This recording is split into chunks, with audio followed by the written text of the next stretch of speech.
we can plug up a SDI now just to see how it is. Did you try all 3 SDIs? Well, there's 3 different SDIs right there. That's the one that's popped up. One of the other ones works. Yeah, I mean the brown one's out there. Yeah. Go ahead and play You need a jacket or anything, Matilda, or are you good? Or you got that? No. Is this the hype video? Sure. That's the hype video? Yeah, the one with the bat. Yeah. We're currently working on trying to get that camera set up for you. We're trying to get the third base camera set up. That was so for now, you just got those. That was a goal. That was the chance. Oh, it's too far.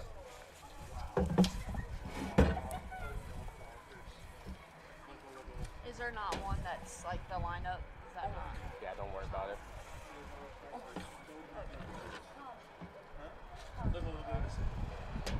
Yeah, you just worry about the scoreboard. I got Twitter already set up for you.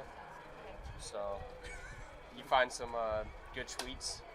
Oh no, I haven't. But I have some saved from last game that I didn't use. So Okay, cool. There was a couple. Yeah, we should beat the crap out of this team.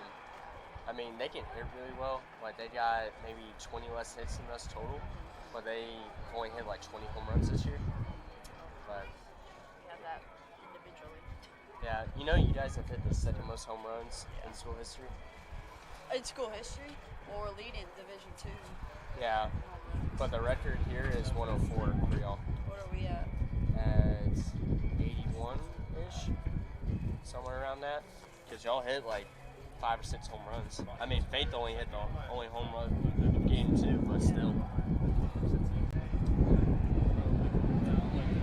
They're like 4 or 5 away from the SAC record. They're 91.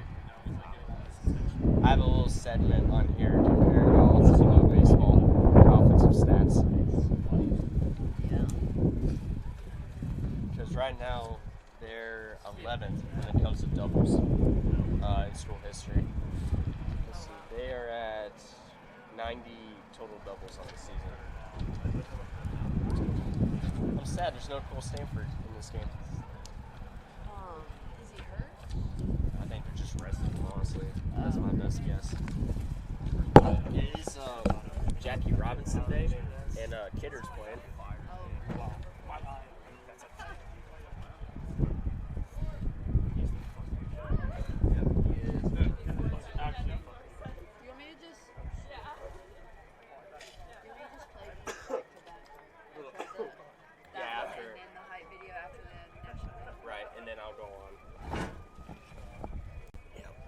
Just one game tonight, so it's weird having a bunch of these non-conference. Yeah.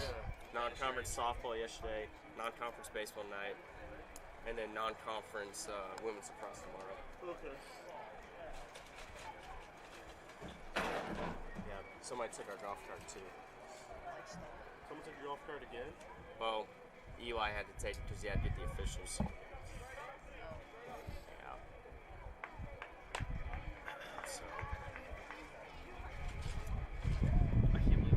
The plan is for Friday is we're going to have 2 cameras for y'all the entire time, but we're going to start at 1 for baseball since they start at 6, and then we got to move that camera out in the outfield and bring it to that lift.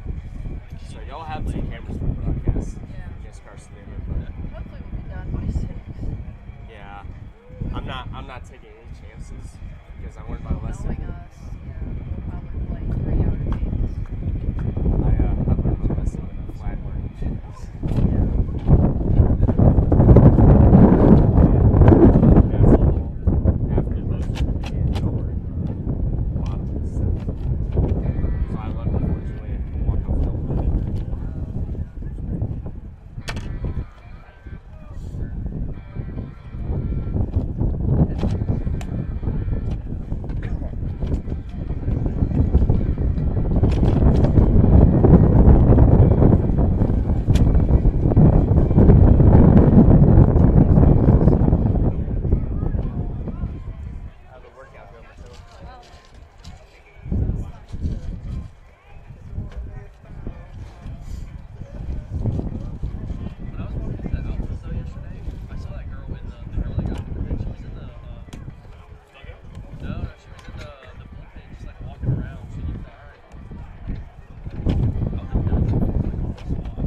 noticed that their pitchers struggle to throw to first, so to like if you bunt to bunt towards her, and then that.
Today's Lenoir-Rhyne broadcast is sponsored by Christian Tours.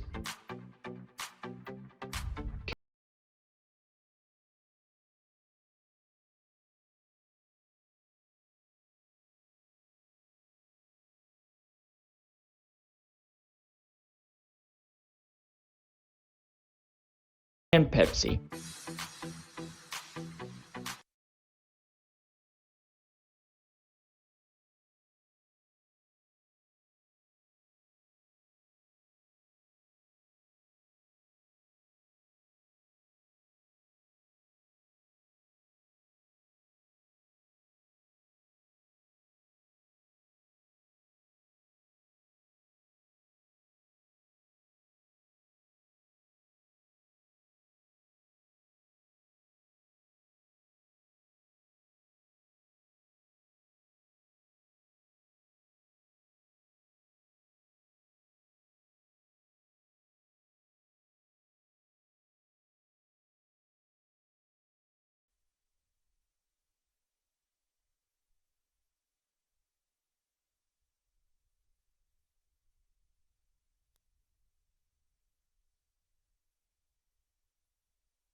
And we are live on the Bear Sports Network presented by NBA Roofing as Lenoir-Rhyne faces off against the Bulldogs for the second and final time this season. It's the Barton Bulldogs in non-conference play in a 9-inning contest as the Bears will throw out number 12, Peyton Schofield, as he gets a nod here on a beautiful Tuesday night, windy Tuesday night. Comes in with a 4.18 ERA. Comes in with 4 wins and 2 losses, and this is his 4th start of the 2025 season. 32 innings of work, 26 hits allowed, 15 earned runs, and he's got 46 strikeouts to 16 walks on the 2025 campaign. He is very solid this season for Lenoir-Rhyne, graduate student from Indiana. His last start was against, or last appearance on the mound, I should say, was against Carson Newman. Pitched 1 1/3, 1 run allowed, 2 strikeouts, and 2 walks. And he also made a start last week against Catawba, pitching 4 innings, 6 hits allowed, 3 earned runs, 6 strikeouts, and 4 walks. As he will get the nod here tonight. The Bears are in their black and maroon jerseys with white number plates. Let's take a look at the Bears out in the field. Different lineup than what we've seen over the last few months, with Nathan Kidder, number 42, catching behind the plate. Number 32, Sal Caricato is at first. Cole Wiskowski's at second. Alex Kahn will be at short. and Andrew Stillinger will be at third base for the Bears. Michael Logan will be in left, Mackenzie Wainwright in center field, Owen Blackledge will be in right field. As Schofield is done with his warm-up tosses, let's take a look at the Barton starting batting order for tonight. And a good crowd here for this Tuesday night duel, as Barton won the first matchup back in February, and these two teams meet after 2 months, both in great positions in their conferences down to the final 2 weeks of the regular season. As Evan Harding, Mason Stas, and Luis Sari will lead things off for the Bulldogs. And we're underway here as it's driven out deep to left field on the first pitch. It's a solo shot home run for Evan Harding. And the center fielder starts the storm for the Bulldogs on the very first pitch. Harding with his 7th home run of the season. The wind is definitely going to be a factor here tonight. And it's showing so far here in the first inning. 1-0 Bulldogs in front. Excellent start here for Barton. A team that's only hit a total of 21 home runs as a team. That's their 22nd of the season, and brings up the left-hander Mason Stas. The second baseman, Luis Sari, on deck, but not the start Schofield was looking for. I'll tell you, a bunch of these right-handed hitters are going to have a day here at the field. Bunt shown, hit down the left field line. Stillinger comes in, and the throw is not in time. A bunt single for Mason Stas, the second baseman. Back-to-back base hits for the Bulldogs. A home run for Evan Harding. And Mason Stas able to collect a bunt single with Luis Sari up next to bat. But taking a look at the Barton starting batting order, Harding, Stas, and Sari to lead things off. Diaz will be batting cleanup, followed by Waddell, Gilmore, Lamo, Marvel, and then finally Guzman as the designator batting ninth. In the batting order, as the first pitch will sail upstairs for ball number 1. A quick start here at Durham Field as the Bears come in with an overall record of 33-8, 17-7 in the South Atlantic Conference, currently as the number 3 seed. This season are 23-1 here at Durham Field. Phenomenal numbers. Their only loss came against the Bulldogs from Wingate University. They face off against Barton College today. So second time we see a Bulldogs opponent. Bears also face Bowie State in football, which are also, they also have the Bulldogs as their mascot. Bunt shown. Hit over to the right side. Laskowski coming in. Flips over to first. And it is in time for the out. Heck of a play there from Laskowski to Caricato. And we finally have our first out. An outstanding sacrifice bunt for the first out here in the top of the first. So a sack bunt to Luis Sari as it brings up number 34, Diaz. This Barton team comes in with a .322 batting average, 473 combined hits, and they've also hit 90 doubles on the year with 22 home runs hit as a team. A conversation with the infield umpire with the head coach for Barton.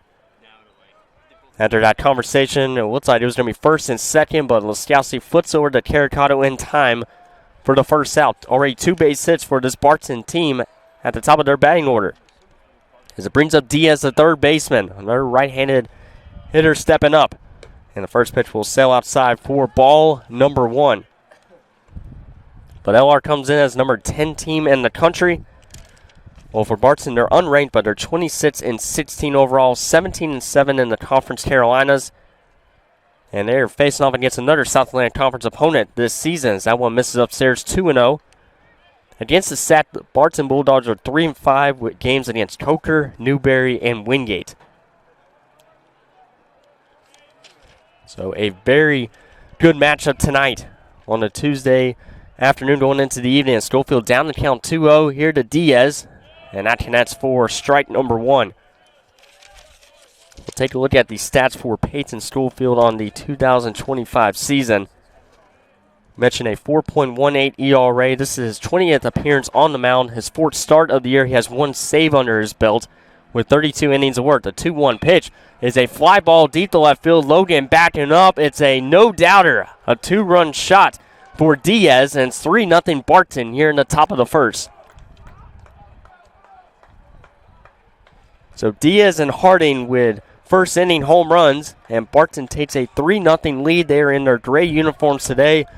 And exactly the start the Bulldogs were looking for, as it brings up their number 5 hitter, Chase Waddell, the first baseman, in a 3-0 lead here with 3 hits so far for the Barton Bulldogs.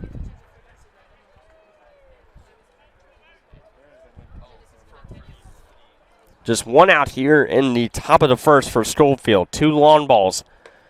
So we could see a very high-scoring game between these two teams, as the count is 1-0.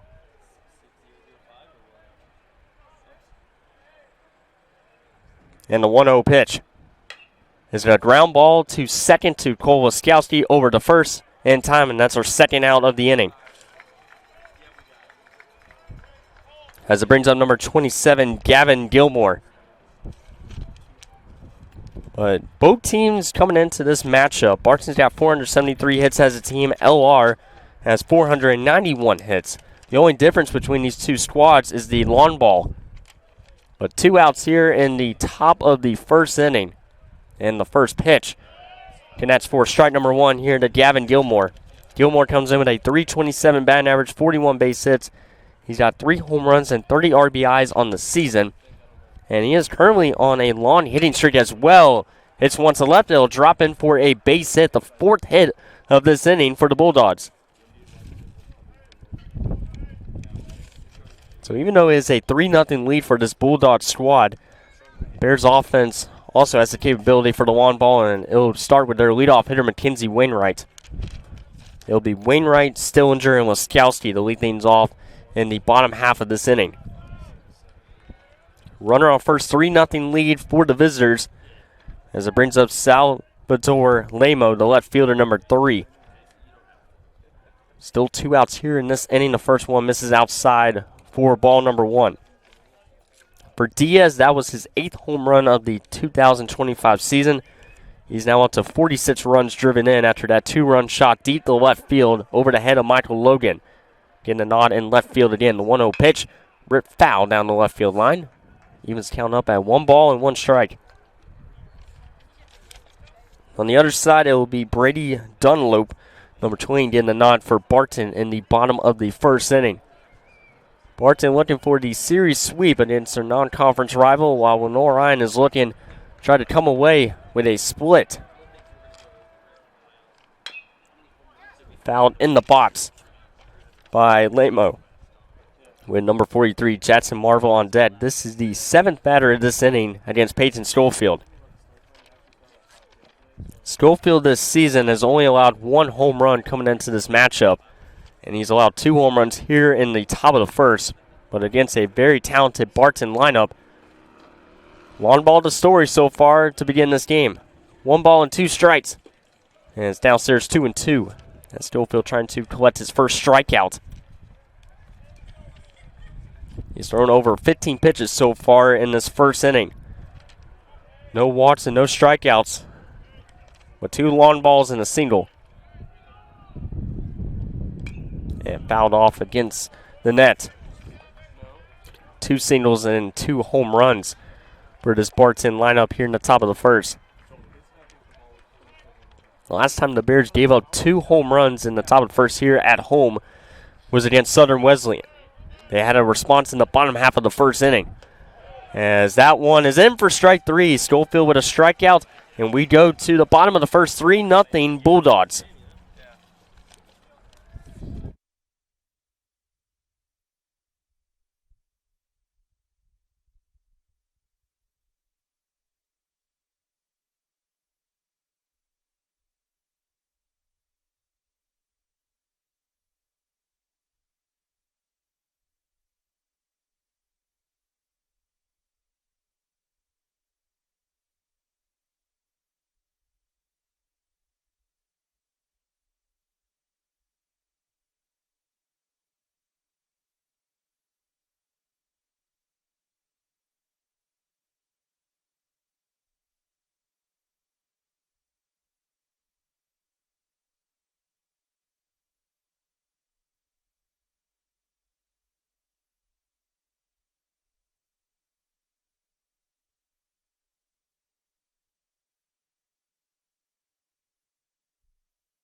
We're back here on the Bear Sports Network presented by NBA Roofing. A 3-0 lead for Barton as they bring out right-handed pitcher number 20, Brady Dunlop, comes in with a 5.58 ERA with 5 wins, 1 loss on the mound.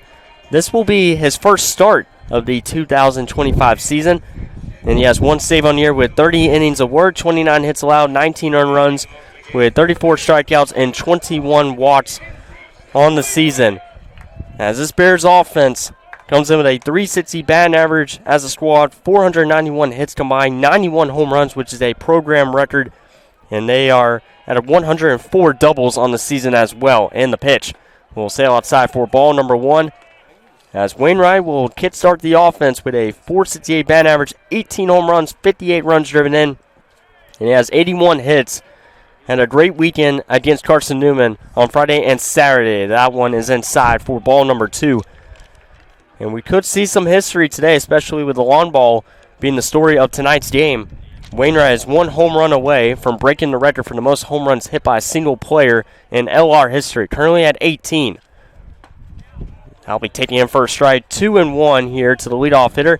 Take a look at the Bears starting batting order as it will be Mackenzie Wainwright, Andrew Stillinger, Cole Waskowski, Sal Caricato will be batting cleanup, followed by Owen Blackwich, Michael Logan, Eli Whelan as the designated hitter.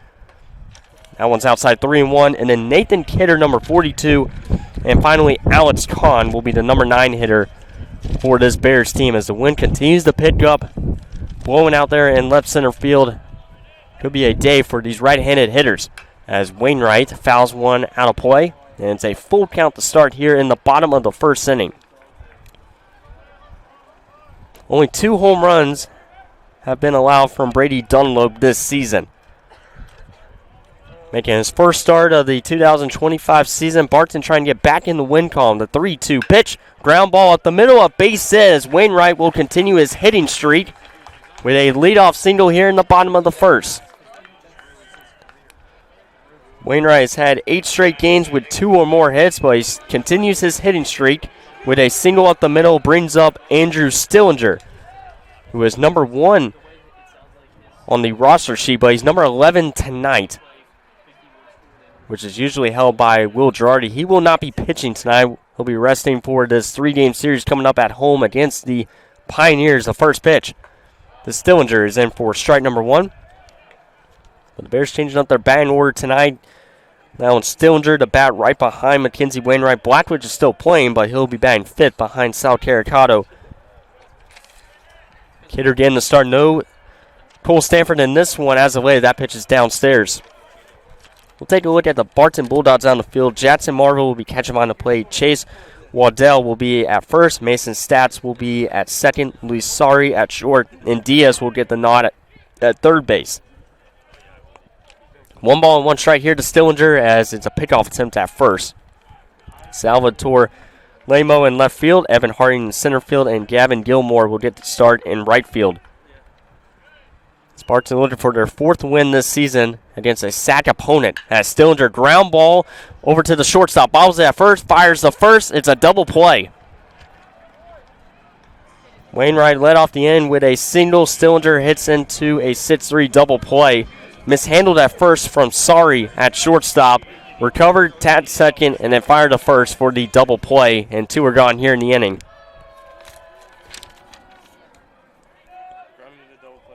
As it brings up number 13, Cole Waskowski. As Waskowski able to collect his 4th home run of the season this past weekend against the Eagles. First pitch, he swings and misses. That's with a .350 batting average, 4 home runs, 35 runs driven in, with 50 base hits on the season. He is currently on a 7-game hitting streak and had a home run in the series finale against the Eagles. 0-1 pitch, skips into the turf. Counts even up by 1 ball, 1 strike. The redshirt senior from Lancaster, New York. Facing off against one of the best relief pitchers for Barton this season. Got a huge double play to Stillinger.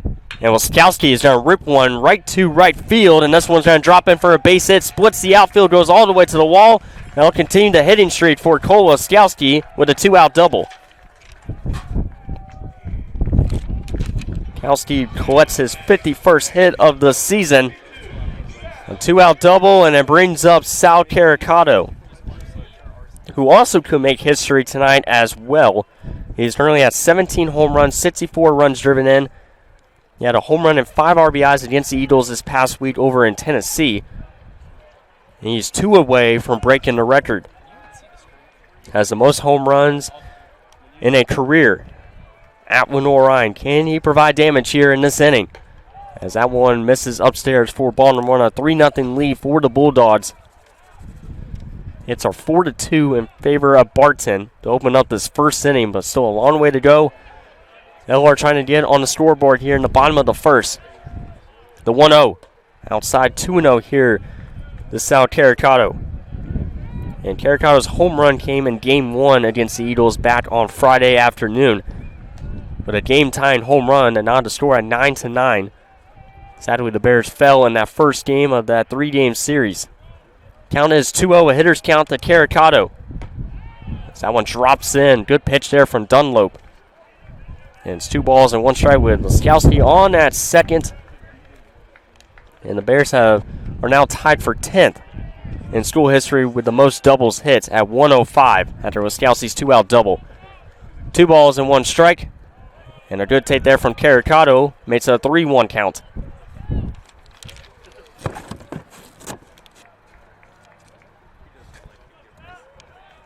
Laskowski now has hit 11 doubles on the season for this Bears squad. Caricato has worked a 3-1 count in the bottom of the first inning.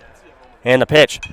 Caricato's going to pop this one up in the infield over to the right side. Waddell bats up, makes the catch, leads the runner stranded at second. We head to the second inning, 3-0 Barton here on the Bear Sports Network, presented by NBA Roof.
Back here on the Bear Sports Network, presented by NBA Roof and Dallas Renzi with you on a windy Tuesday night here at Durham Field.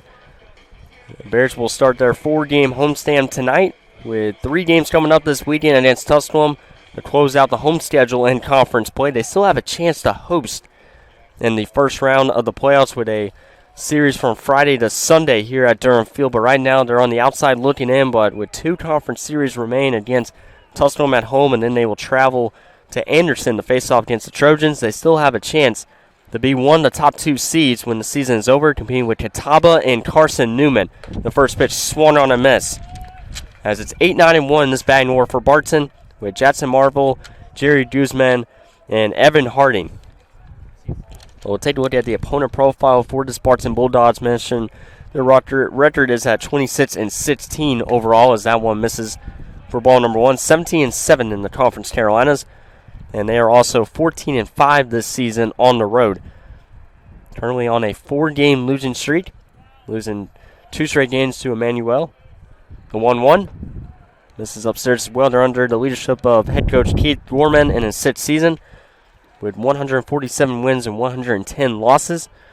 And the Bulldogs are currently in a 3-way tie with North Greenville and Young Harris for first place in the Conference Carolinas. 2-1 is going to be popped up and out of play. And Barton has hit the least amount of home runs in the conference but they have the second most hits as a team, right behind North Greenville for first place. So even though the power has been, I wouldn't say a problem for this Barton team, but they're still a very good contact team, and they find a way to drive in runs with runners in scoring position. Ground ball off the third baseman, Stillinger, who is off his knees. It'll deflect to Alex Kahn in the outfield, and it'll be a leadoff, I believe a base runner or base hit here for Barton.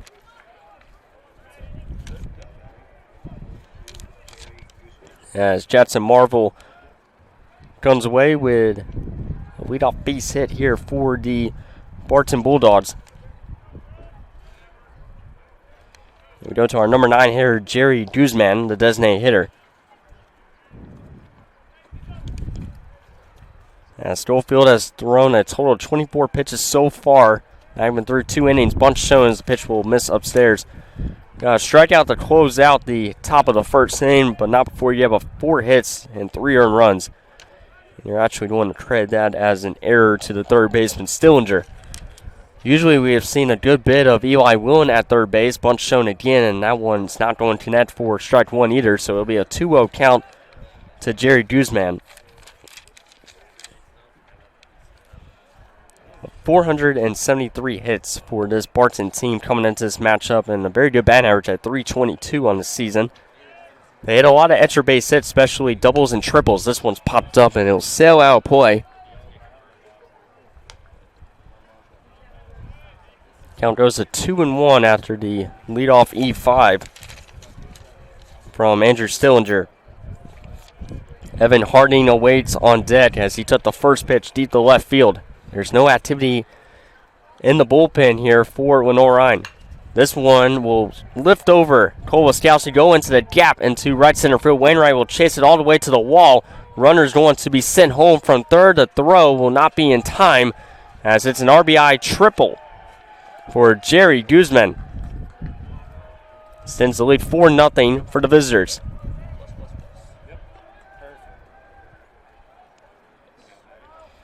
As we go back to the top of the batting order here with Evan Harding, another extra base hit for this Barton lineup. 2 home runs and a triple. Jerry Guzman with an RBI triple to right center field. And now he's in scoring position with nobody out. Bears struggled the last time they faced off against Barton. They trailed a good bit on the road. That was actually their first loss of the season back on February 4th. As Kidder will have a conversation with his pitcher, Peyton Schofield. But right now, Barton's finding a way to get on base here in the first 2 innings with 5 base hits, with 3 of them being extra base hits, 2 home runs, and also 1 triple. So that drops in for a strike. But now we have activity in the bullpen for Lenoir-Rhyne and Schofield. Just trying to get through this second inning. Hit down the left field line from Evan Harding. Harding comes in with 6 home runs, 32 runs driven in. He went 1 for 4 the last time against LR. Came around and scored 1 run. He's now up to 7 home runs and 33 RBIs on the season with his solo shot to lead off the inning. The 0-2. Misses, and it's 1-2. Mason Staz awaits on deck for this Barton team in their gray road jerseys today. So they're trying to come away with win number 27 on the season, as that one's fouled off from Evan Harding. Getting the start in center field. Bears had a chance in that first inning. They got singles. They got a single from Mackenzie Wainwright, and then they got a double from Cole Wiskowski, but a double play hit by Stillinger and a pop-up from Caricato has kept the Bears off the scoreboard so far through the first inning, but still a long way to go in this game. And foul tips in the glove for the second strikeout of the game for Peyton Schofield. So Harding strikes out on his second plate appearance of the afternoon as it brings up the second baseman, Mason Staz, who had a bunt single his last time up. His left-hand hitter will deal in. He's got 23 runs driven in on the year, and he had 3 hits against Emmanuel this past weekend. As the first pitch just misses outside, does not catch that outside corner. Well, we have a right-handed pitcher warming up right now for the Bears. Barton had somebody warming up in the bottom of the first inning. Could be a good chance Barton is going to make the transition from Dunlop with a couple of conference games coming up. Ripped down the right field line. It is a foul ball. That easily would have drove in the 5th run of this game for this Barton squad, but just went foul down the right field line. Big break there for the Bears as it goes to 1 ball and 1 strike. Almost extra bases here for Staz. Barton this season has hit a total of 8 triples on the year, so that's their 9th triple as a team. Count even up at 1 ball and 1 strike to number 2 hitter. He'll lift this one into left center field, drop in for a base hit to extend the lead for Barton. The throw will go to second, and an RBI single for Mason Staz, 5-0 Barton. Luis Sari will step in. Sacrifice bunt his last time up.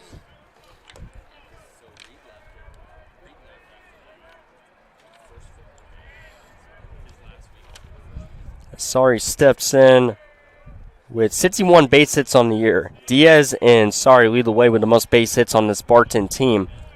And Sari's only hit 1 home run a year, but he's also driven in 43 runs on the team. He had a tough weekend against Emmanuel, went 0 for 7. He went 1 for 2 in the last meeting against the Bears. Came away with a double in a 1 for 2 game. Count is 0-1. Ground ball to the right side. It'll sneak in for another base hit. Staz will get the stop sign at second. Throw goes to second baseman, not in time. Another base hit for Barton.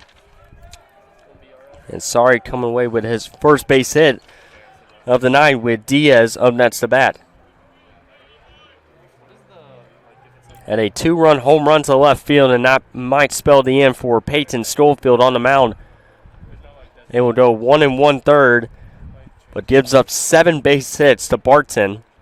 They're already in the 2nd time through their batting order, and that's going to do it there for Schofield. So the Bears will make a change. They will go to the pen here, and we're going to step aside here on the Bears Sports Network. 5-0 Barton in the top of the 2nd.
Back here on the Bears Sports Network, presented by NBA Roofing. The Bears turn to the bullpen for the first time tonight as they go to number 18, Cole Bramhall. Comes in with a 9.0 ERA. This is his 7th appearance on the mound this year for the Bears.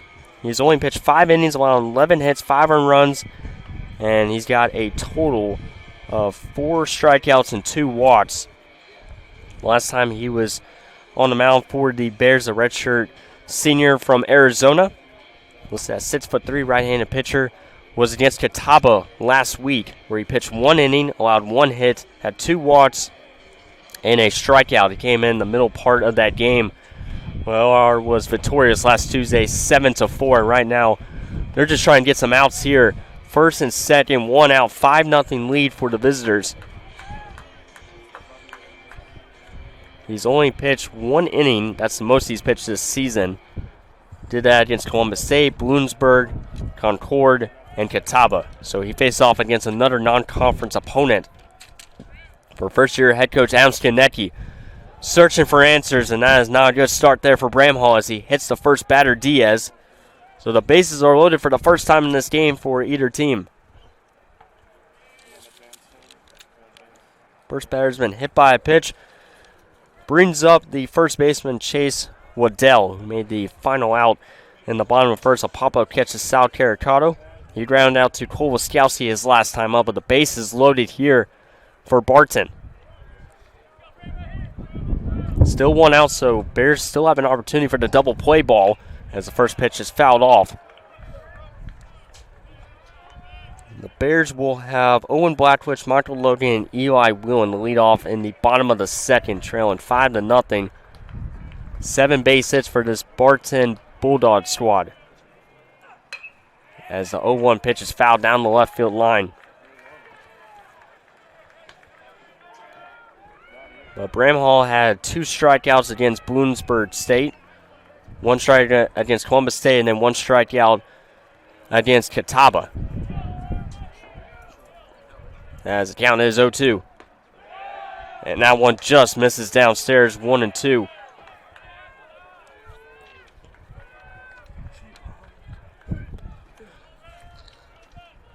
The Bears were hoping they get at least 4 innings out of Schofield, but they turn to the bullpen during this non-conference game, trying to keep the game close.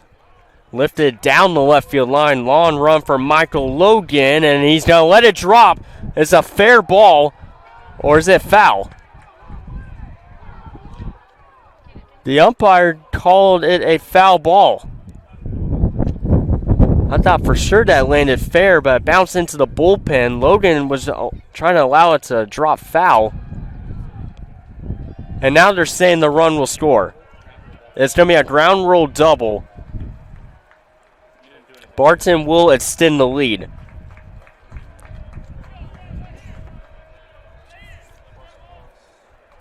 So 2 runs are going to come in the score here for Barton, as Michael Logan unable to make the catch down the left field line, bounce fair, and then went straight into the Bears bullpen down the left field line.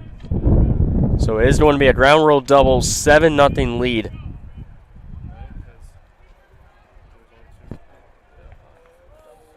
So Waddell collects 2 RBIs as it brings up Gavin Gilmore, who had a single to left field his first time up. 3rd and 2nd here. First pitch hit the right center field. That will extend the lead for Barton. They're sending the second runner home as well. It's a 2-run single, and it's 9-0 Barton in the top of the second.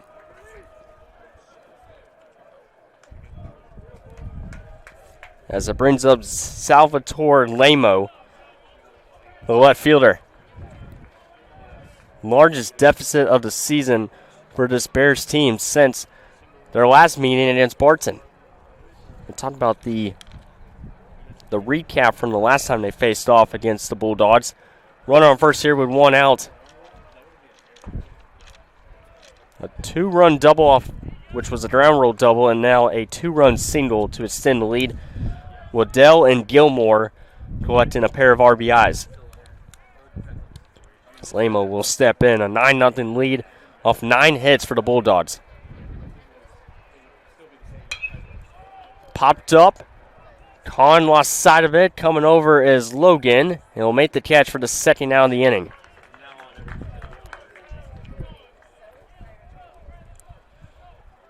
The inning started with an E5 to Jackson Marvel, as this is the 9th batter of this inning for Barton.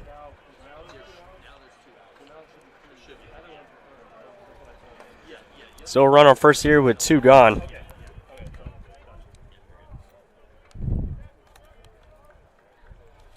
Well, the Bears trailed a good bit in the first meeting against Barton. They lost the game 10-4 in the Bears' first road game of the 2025 season.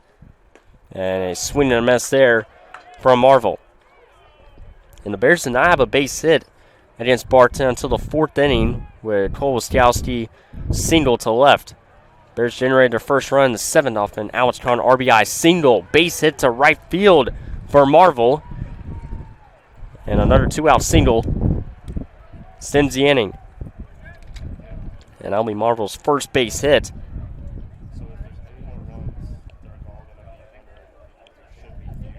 believe every single hitter in this Barton lineup has a base hit. We'll have to double check. Everybody except the left fielder Lamo has a base hit. So 8 out of the 9 hitters for Barton has collected at least one hit against this pitching staff for LR tonight. 10 hits so far in the first 2 innings. And it's a 1-0 count to Jerry Guzman. The designator at an RBI triple to right center field his last time up.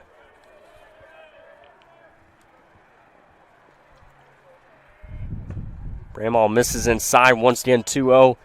Another right-hand pitcher warming up for Lenoir-Rhyne. Barton still with their right-hand pitcher warming up. Most likely could come in for the bottom of the second, which is with this large lead in the top of the second for Barton. And the 2-0. It's going to get away from Kidder. Back behind the plate, lost sight of it. Runners will advance to third and second off the wild pitch. Evan Harding awaits on deck. Long ball was the story in the top of the first inning for Barton. Here in the top of the second, they just keep compiling the hits, driving in runners. They have an RBI triple, a ground roll double, and a 2-run single. That one's going to miss. Ball 4 to load the bases back up for the Bulldogs, as it brings up number 1, Evan Harding. 1 for 2 in this game. A home run on the very first pitch of tonight's game, and then a strikeout in this inning.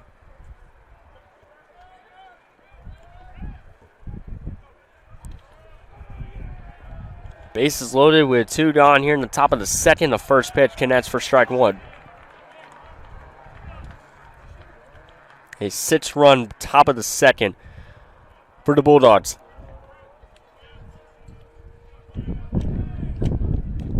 That one misses. Counting even 1-1 strike. Busy week here at Lenoir-Rhyne. We had non-conference softball yesterday. Doubleheader sweep for the Bears. Women's lacrosse tomorrow in non-conference play against Belmont Abbey. And then this weekend, the final 3 games of the regular season for the Bears. Chopper, DeCon, foots over to second, and now will do it for the inning. With 6 runs coming, the score for the Bulldogs, 9-0 as we head to the bottom of the second.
Back here on the Bear Sports Network, presented by NBA Roofing.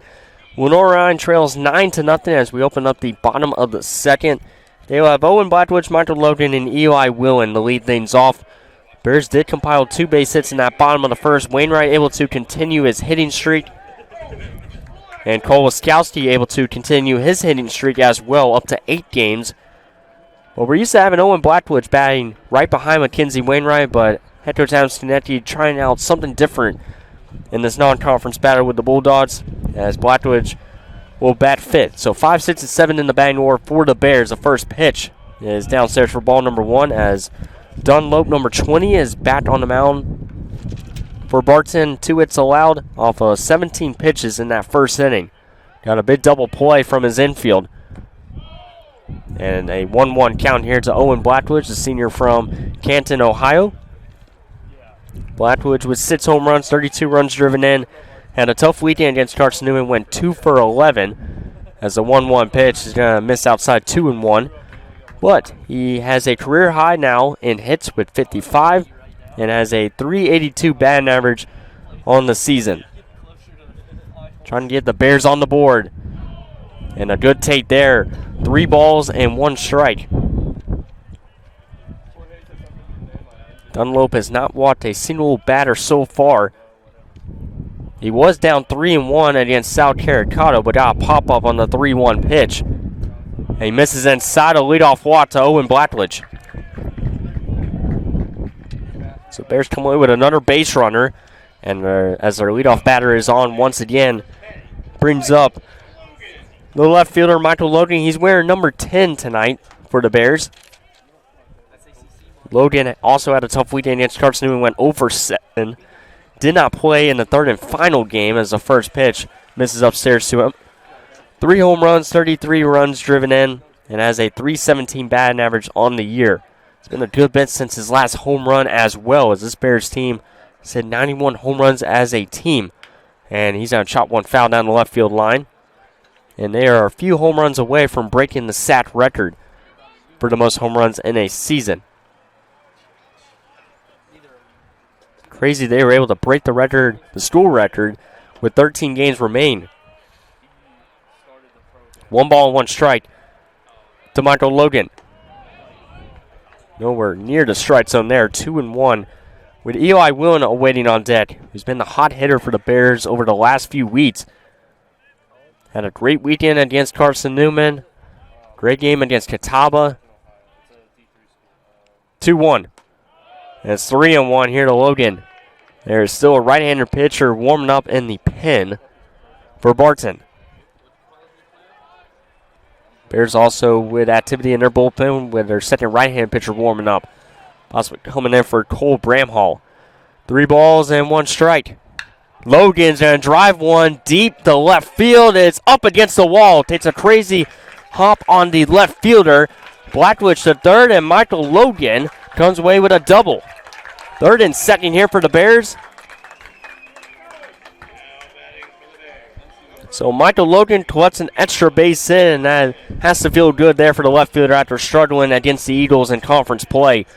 But third and second here for the Bears, and brings up Eli Willen. He is the designated hitter tonight. Usually gets the start over in third base. Could see him at third base this weekend against the Pioneers. But Willen, 375 hitter, 6 home runs, 23 runs driven in. He is currently on an 8-game hitting streak. As the first pitch to Willen connects for strike 1. Against Carson Newman, he had a home run and 8 RBIs, including a grand slam. A glorious opportunity to put the Bears on the board here in the bottom of the second. Largest deficit of the season, 9-0. Here at home. And a good take there. Evens count up at 1 ball and 1 strike.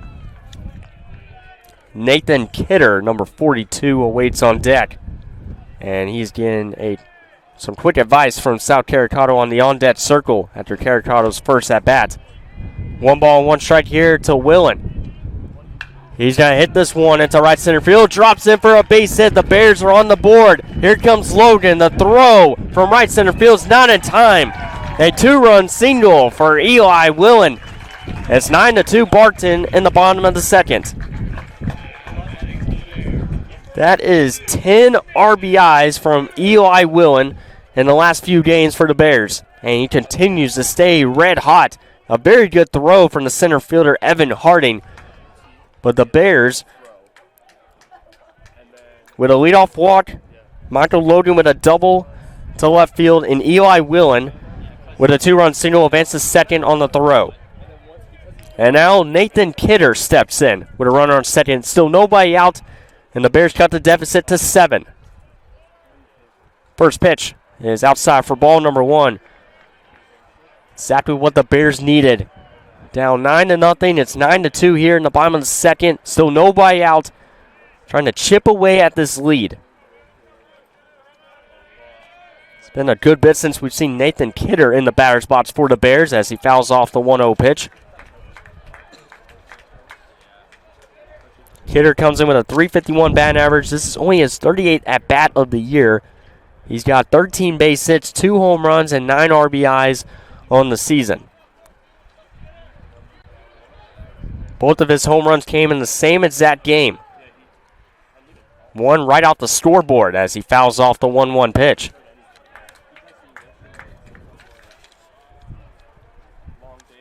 His home runs came against UVA Wise back on March 22nd. 2 home runs and 3 RBIs for Nathan Kidder.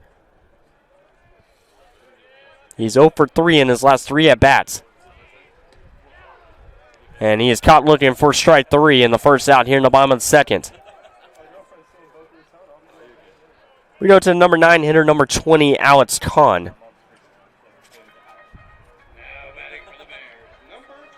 Alex Kahn with a .345 batting average, 3 home runs, 16 RBIs on the year. He's got 20 base hits, and he's wearing number 20 here tonight. Wheeling still on that second, 1 gone here in the bottom of the second inning. And a big swing and a miss there from Alex Kahn with Mackenzie Wainwright awaiting on deck. But the Bears do a job here in the bottom of the second to cut into the deficit. Down by 7, still a long way to go. This is 9 innings unless we have the mercy rule. 0-1 pitch is outside. A good take there from Alex Kahn. A good crowd for this Tuesday night single 9-inning game between the Bears and Bulldogs. Appreciate everyone tuning in on Full Sports tonight.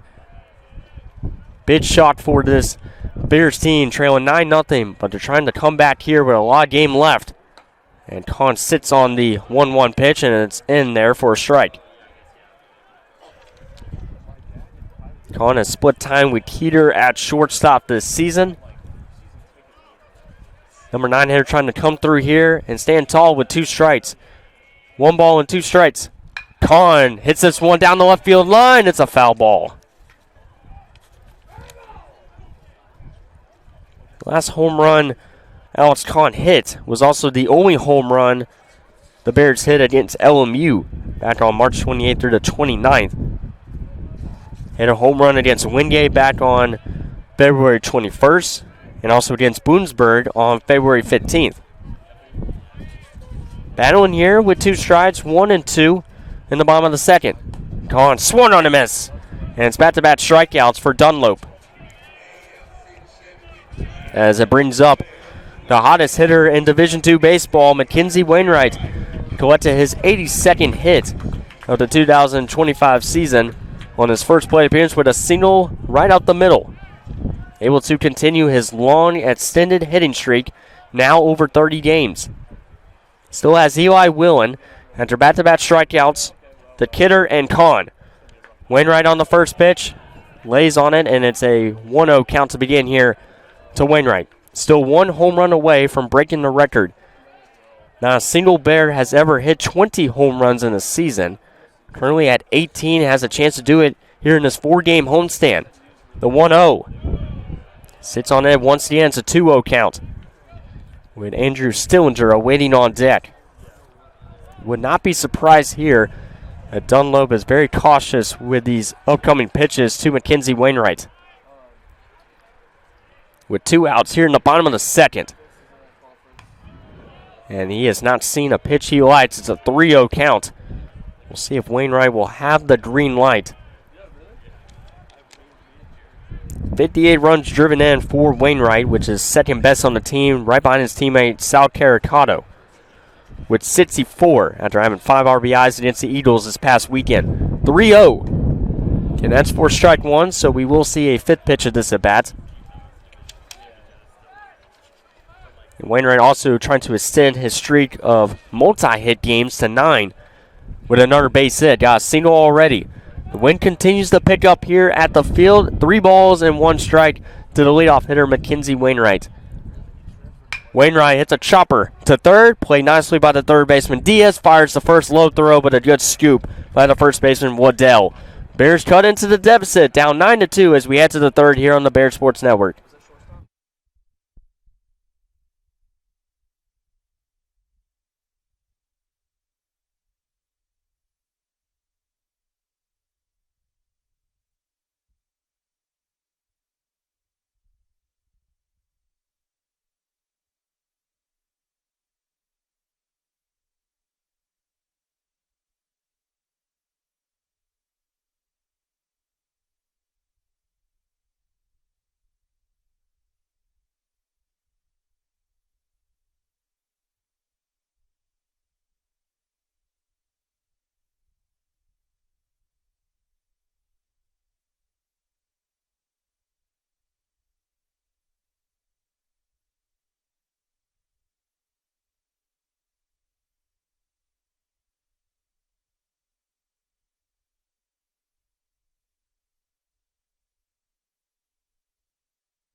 We're finally through the first 2 innings as the Bears trail 9-2 against the visitors from Barton College. And a new pitcher for the Bears, as it will be Carmine Poppy, number 22, comes in with a 3.38 ERA.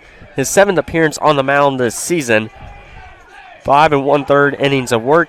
He's got 7 hits allowed, 2 earned runs with 3 strikeouts and 1 walk. And the last time he pitched, graduate student from Maryland, listed at 6'4", was against LMU back on March 29th, where he pitched 1 inning, allowed 2 hits, 1 run, and had no strikeouts and no walks. Pitched 1 inning against Emory Henry as well, allowed 2 hits, 1 earned run with 1 strikeout. Southern Wesleyan pitched 1 inning, did not give up a hit, had 1 walk, which was his only walk given up on the 2025 season. Wind continues to pick up, so that's what you hear in the background here on Flow Sports. Stas, Sari, and Diaz to lead things off. The first pitch connects for strike number 1, and right now, your head coach Abstinetti and this coaching staff, you're just looking for a clean inning and hold Barton to just 9 runs. With still a long way to go in this game. Eli Willen providing damage in the bottom half of the inning as a swing and a miss there, and it's quickly 0-2 to Mason Stas. Had an RBI single on his last plate appearance. Bears gave up 3 runs in the top of the first off of 2 home runs, and then 6 in the top of the second.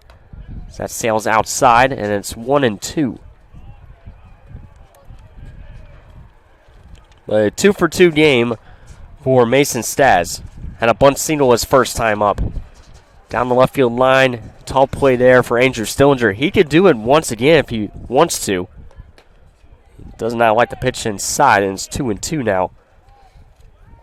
But we'll go back to our recap from the last time the Bears faced off against Barton. It was a 10-4 loss for the Bears.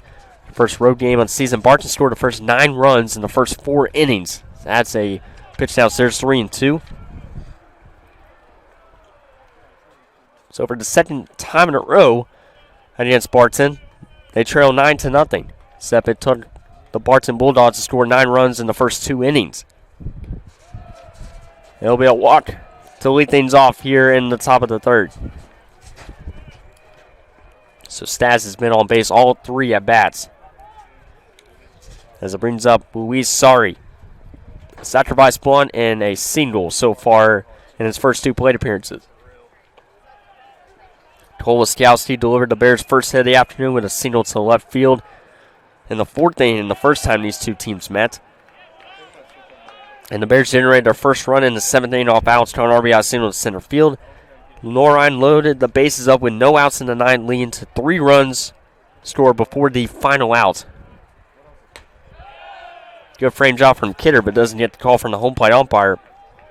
6 Bears collected at least 1 hit in the loss, while 7 Bears reached safely from walks. 4th inning, we'll talk about the history between the Bears and Bulldogs. A lot of history between these 2 teams, especially since they're not even in the same conference. 1 ball, 1 strike. And it's fouled straight out of play from Sari. Collected his 62nd hit of the season. Almost came away with a base hit in the 1st inning. But an outstanding play from Cole Wiskowski. But a big hole between 1st and 2nd as we speak. Bears looking for a double play here. Popped up and it'll go straight out of play. Count still remains 1-2 to the number 3 hitter with Diaz, number 34, on deck.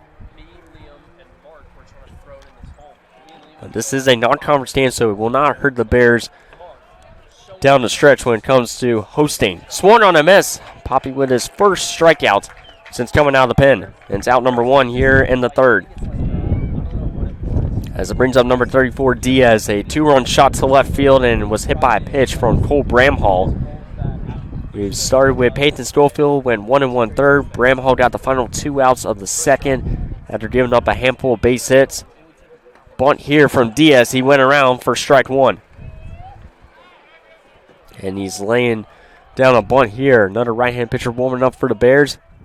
Possibly seeing a different pitcher each inning for the Bears in this bullpen game.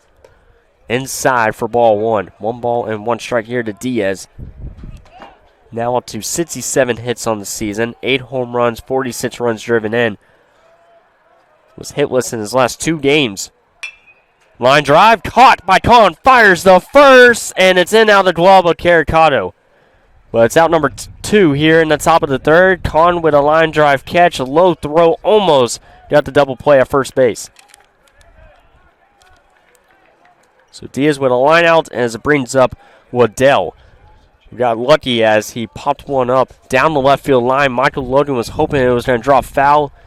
Landed fair and then bounced out of play into the Bears bullpen. 2 gone here in the top of the third. As the first pitch gets away from Kidder, runner will advance to second. And our wild pitch will move a runner into scoring position for the Bulldogs. 9-2 lead. Bears are looking for their first shutout inning of this game. They've given up 10 hits already. No hits so far here in this inning. It was a leadoff walk. Sorry with a strikeout. Diaz with a line out. That's in for strike 1 here to Waddell. Batting .333 on the season, 55 base hits, 3 home runs. Now it's 45 runs driven in with his ground rule double. Good block behind the plate from Kidder.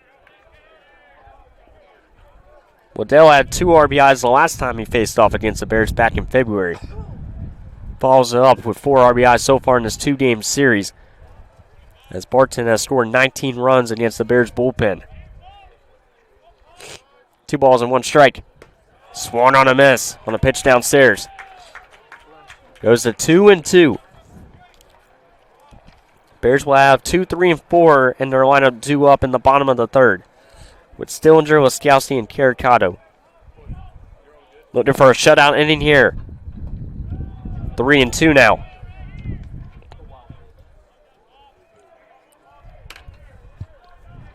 A full count with a runner on second, 2 gone. For the third pitcher using this game from head coach Adam Stunecki. The full count pitch is hit foul down the left field line. It'll drift out of play. No chance there for Stillinger at third.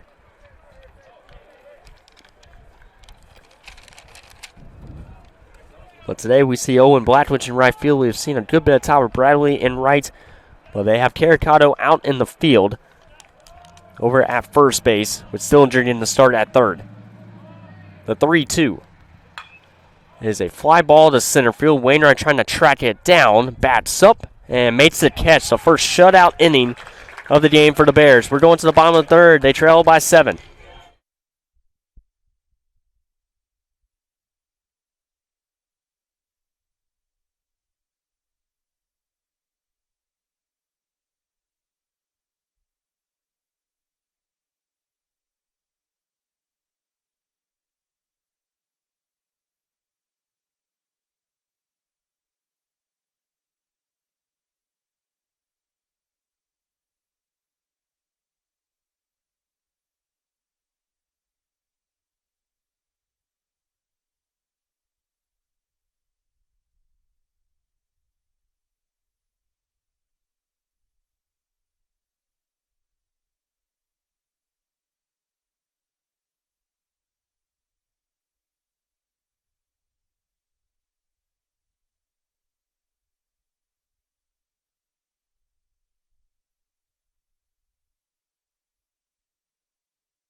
Well, Barton makes a change on the mound as they will bring out number 33, Brandon Arthur. Comes in with a 12.27 ERA. And this will be his 4th appearance on the mound this season for the Bulldogs. Has an 0-1 record, just 3 2/3 of innings worked, 5 hits allowed, 5 earned runs, and he's got a total of 6 strikeouts and 4 walks on the 2025 season. A good chance to get some reps in before we go into postseason play for both of these teams. Bulldogs with a 9-2 lead here at the field.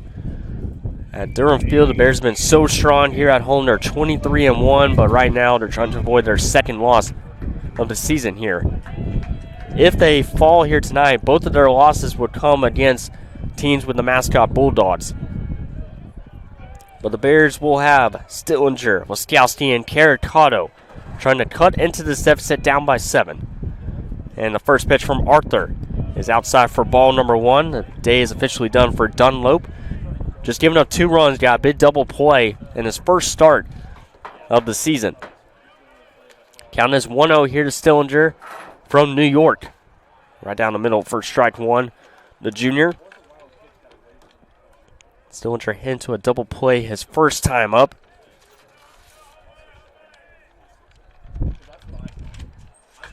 He's going to chop one to the right side, but foul. No home runs on the season. He's got 7 ribbies with 6 hits, and has also come around to score 5 runs.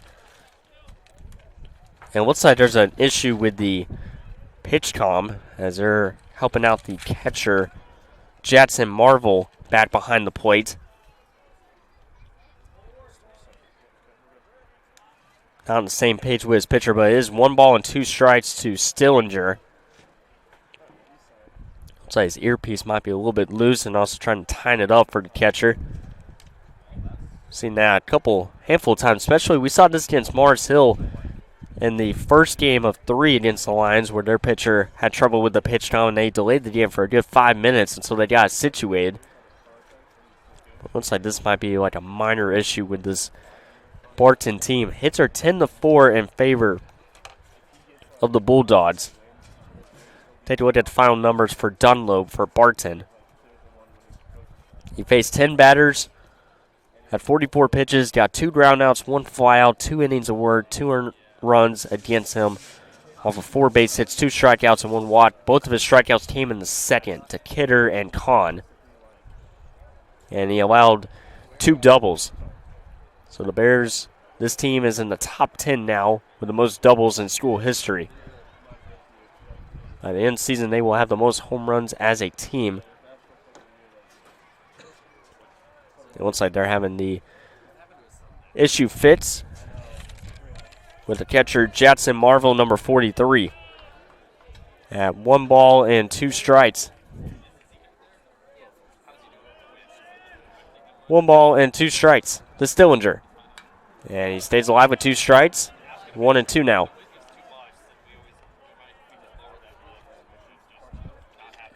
Cole Laskowski awaits on deck.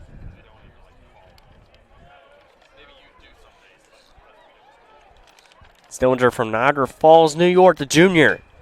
Hits one down the left field line. Left fielder coming in, makes the sliding catch. Salvatore Lamo with the catch in left field and retires Stillinger for out number 1 here in the bottom of the 3rd. As it brings up number 13, Cole Laskowski. Able to extend his hitting streak to 8 games. And he's got 51 hits on the season. He's had double digits in doubles on the year as well. His 11th double of the season. The first pitch connects on the outside corner for strike number 1 here. Sal Caricotto awaits on deck. Willen has provided the only offense for the Bears. Back in the bottom of the 2nd. Count go even up at 1 ball and 1 strike here to Cole Laskowski. Redshirt senior. Last season he had a long 14-game hitting streak. Trying to close out the regular season on a long hitting streak. That one just misses outside. 2-1 here to the number 3 hitter. Had a tough doubleheader against Bluefield State a couple weeks ago. And then was able to find his groove against Mars Hill. 2-1. Laskowski to left field, drops in for a base hit. A 2-hit performance for the second baseman. Excellent job there from Cole Laskowski. So Laskowski with a 2-hit game brings up Sal Caricotto. A pop-up to the first baseman, Waddell, on his first plate appearance. One right-handed pitcher warming up in the pen right now for the Bulldogs. And Carricato cut into the deficit here. And the pitch. The check to swing, he did not. He went around for strike number one, trying to hold it back on a pitch a little bit up and in. Skowski with another multi-hit game this season. He's been very strong as of late, especially hitting that number 3 spot in the start at second base once again. 0-1 count. Checks to swing. Skowski to second. The throw is late, and Skowski advances to second. Now wipe out the double play on a pitch that missed. Count even up at 1 ball and 1 strike to Carricato. Currently sitting at 17 home runs on the 2025 season.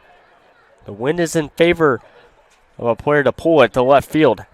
And time's going to be called here. They might still be having issues with the pitch comm between Marvel and Arthur, who's now thrown over 10 pitches. They did a fly out on an outstanding play by Lamo in left field to rob Stillinger of a base hit. Skowski with a single to left field, and now Sal Carricato battles here at 1 ball and 1 strike. Leads the team with the most runs driven in at 64 on the year, 53 base hits, and his final season with Lenoir-Rhyne. Had a huge home run against Carson Newman in Game 1 against the Eagles. Followed up with a couple runs driven in Game 2 and Game 3. 1 ball and 1 strike. Arthur looks at second. And that drops in for strike 2 to Carricato. Usually in this lineup, we're used to having Cole Stanford bat behind Carricato, but it's Owen Blackledge on the on-deck circle for tonight's game. Two teams with over 26 wins on the season. Bears with 33, Barton's at 26. A 9-2 lead for the Bulldogs. The 1-2. Carricato to right field. That's going to drop in for a base hit and go all the way to the wall. Skowski will easily score. Carricato to second with an RBI double. His 65th run he's driven in this year, and the Bears are down by 6. RBI double for Sal Carricato. That'll be Carricato's 54th hit of the season and also his 15th double of the year. He is behind Blackledge with 16 and Mackenzie Wainwright with 17. Skowski's at 11. Michael Logan is now at 11 with a double. Another extra base hit for this Bears team here tonight. No home runs as of yet. Well, they have scored in back-to-back innings to draw to within 6. 9-3 lead.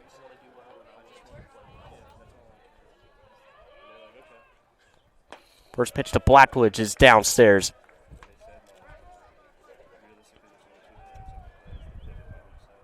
Blackledge with a walk on his first plate appearance. Was walked a good bit in the first game of that 3-game series against Carson Newman. One out here in the bottom of the third. Bears trying to rally here at home. Blackledge gets underneath the pitch and fouls it out of play. Counts even up at 1 ball and 1 strike.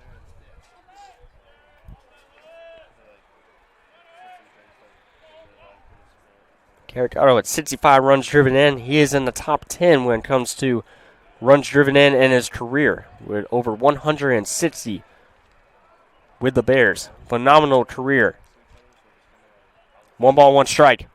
Blackledge fouls one down the left field line. He's been able to see the ball really well so far, and that sun is right in the face of the pitcher. Arthur having trouble seeing the strike zone. You know the Bears trail by 6. They have 6 base hits so far through the first 3 innings. 16 hits between the two teams. We're not even through 3 completed innings. Blackledge trying to stand tall here with 2 strikes. 1 ball and 2 strikes. The 1-2. Good take there from Owen. And it's 2-2. 382 on the season for Owen Blackledge. Senior from Canton, Ohio. Went 0 for 3 in the final game against Carson Newman. 1 for 5 in Game 2, 1 for 3 in Game 1. 2-2. Blackledge to right field, a base hit. Caricata will advance to third, and he'll get the stop sign from head coach Adam Skonetke. Blackledge with a single, his first of the game, and runners are on the corners here for LR. Good piece of hitting from the middle part of this lineup for the Bears. That is 3 straight hits from Cole Wiskowski, Sal Caricata, and Owen Blackledge. And it brings on Michael Logan, who doubled to left field his first time up, collecting his 11th double of the 2025 season.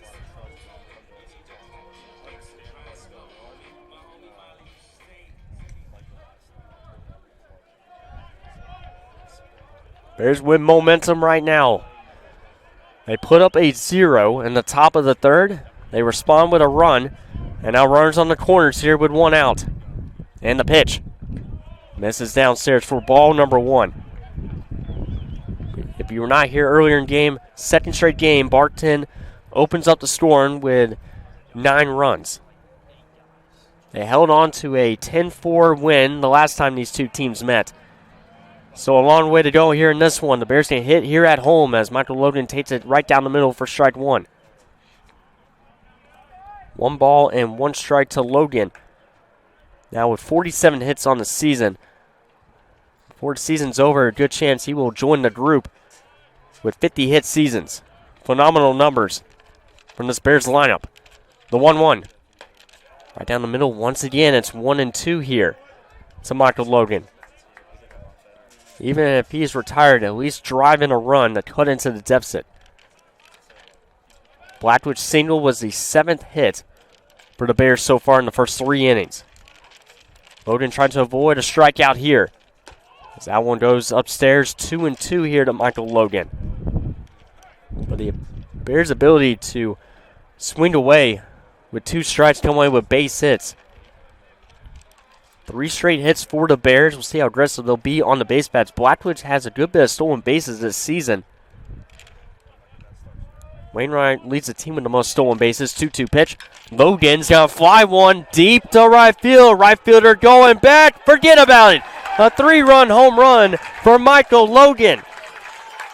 His first home run in weeks, and it's a huge one to cut the deficit to 3. The Bears right back in it. His 4th home run of the season. And Michael Logan with 2 hits in the game with a double and a 3-run shot. That is Michael Logan's first home run since March 1st against Coker.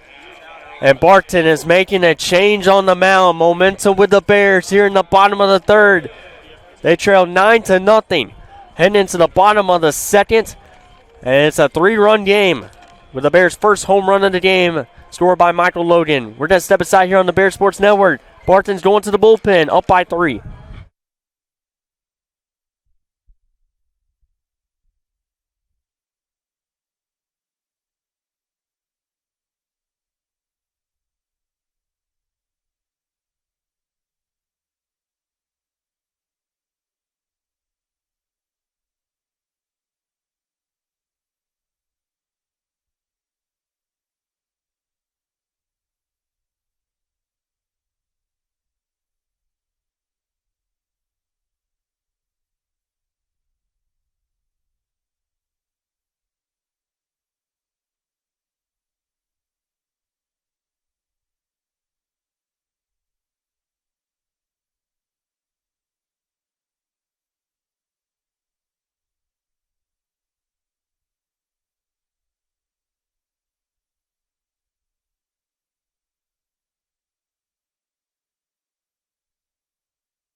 We're back here on the Bear Sports Network presented by NBA Roofing. Well, it looked like Barton was going to pull away in this game, but LR has made this a 9-6 game here in the bottom of the third inning. And Barton's going to the bullpen as they bring in right-handed pitcher number 37, Jacob Cabanas. As Cabanas, right-handed pitcher, senior from Cary, North Carolina, went to Grace Christian School. Well, it looks like we were going to have a blowout, but Lenoir-Rhyne has scored the most runs they've had in this series against Barton, 6. And we still got some work to do here with the bottom of the batting order with Eli Willen and Nathan Kidder having a bat here in the bottom of the third. 6 unanswered runs by Lenoir-Rhyne. They put up a 0 in the top of the third from Poppy. Eli Willen started the scoring with a 2-run single to right center field. Advanced to second on the throw. The first pitch is a big swing and miss for strike number 1. Take a look at the numbers for Jacob. 9.39 ERA. His 8th appearance on the mound. He has made 1 start this year with an 0-1 record, 7 2/3 innings of work, 9 hits allowed with 2 strikeouts, or make that 3 strikeouts and 10 walks on the season. Counts even up at 1 ball and 1 strike. Well, the Bears with another home run here at home. And Michael Ludden, we mentioned his first home run since Coker, as that swung on a miss for strike 2 to Willen. His 4th home run this season. The Bears now have hit 92 home runs as a club and an opposite field hit to right field. Eli Willen with 10 RBIs in his last handful of games for the Bears, battling here with 2 strikes. And he's going to pop this one up, but it drifts out of play. Well, we got ourselves a game here at Durham Field. And right now it's going to come to which bullpen just does not give up the most runs. Schofield with a tough start, giving up 7 hits and a handful of runs. But right now, the Bears win momentum with 4 runs here in this inning. Willen hits a ground ball to second. And they flip over to first in time for out number 2 to retire Willen here in the bottom of the third. A tough at bat there for the first pitcher coming out of the bullpen here in this inning, as it will bring up Nathan Kidder, number 42. Kidder was caught looking for strike 3 his last at bat. But the Bears do a job here. They score 2 runs in the bottom of the second, 4 here in the bottom of the third. And trying to check his swing. Did he go? He did not. So Kidder did not go around for strike 1. A 1-0 count here to the backup catcher. No Cole Stanford here tonight. Unless this game gets close, then they might have a pinch hitter. 1-0 is outside, 2-0 for Cabanas. There's now a left-handed pitcher warming up now in the pen. The 2-0 does not catch the outside corner. It's 3-0 here to Kidder. His first 2 career home runs. He was also our player spotlight a few weeks ago, and we had the postgame interview with him. Against UVA-Wise, 3-0 pitch is upstairs. They'll keep the inning alive for the Bears with a 2-out walk. There has not been many walks in this game. Bears have hit 1 batter, but right now, that is a huge walk there to Kidder. It sets up Alex Kahn. So even if Kahn is retired, Mackenzie Wainwright's going to lead off the bottom of the 4th inning. So either way, this is a huge win for LR. Caricato with an RBI double, as that one's upstairs. Michael Logan with a 3-run shot to right field, and the Bears are right back in it, down by 3. They have combined for 8 hits in the first 3 innings. And 2 walks, 1 to Blackledge, 1 to Kidder now. The 1-0 pitch coming up, the Kahn. Late swing there, and it's 1-1. But the most home runs hit by a single Southland Conference team in conference history, I believe, is 95. We'll have to double check the stats. Counts even up 1 ball, 1 strike. Goes downstairs. Kidder's taking off for second. Bad base running is going to cost the Bears an out. Kidder called out at second, but the Bears do damage here in the bottom of the third. We're going to the 4th, 9-6.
Back here on the Bear Sports Network presented by NBA Roofing. We got ourselves a game 9-6 Barton through the first 3 innings.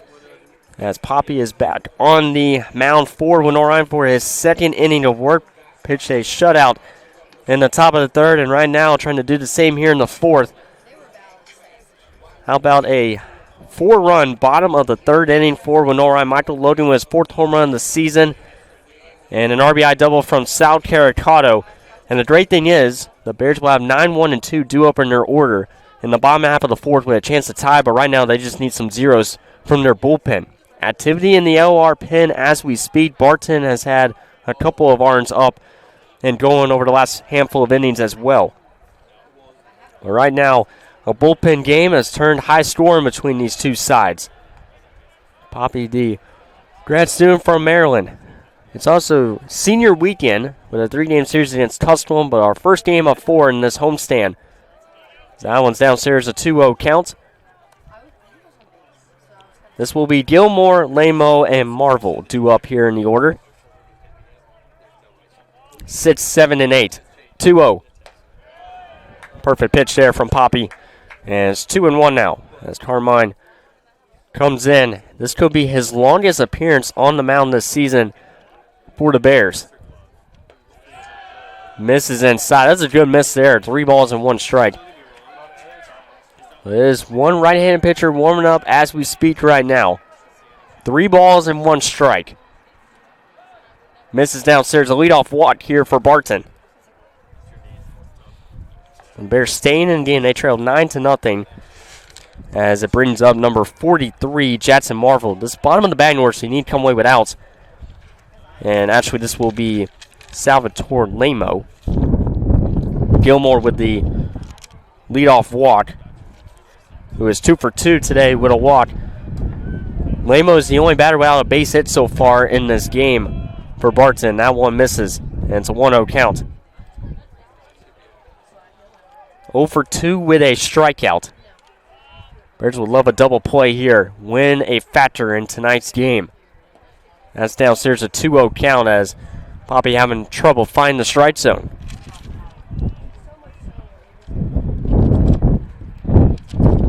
But just trying to produce outs here in the 4th inning. That's in for strike 1. 2 balls and 1 strike with Marvel awaiting on deck.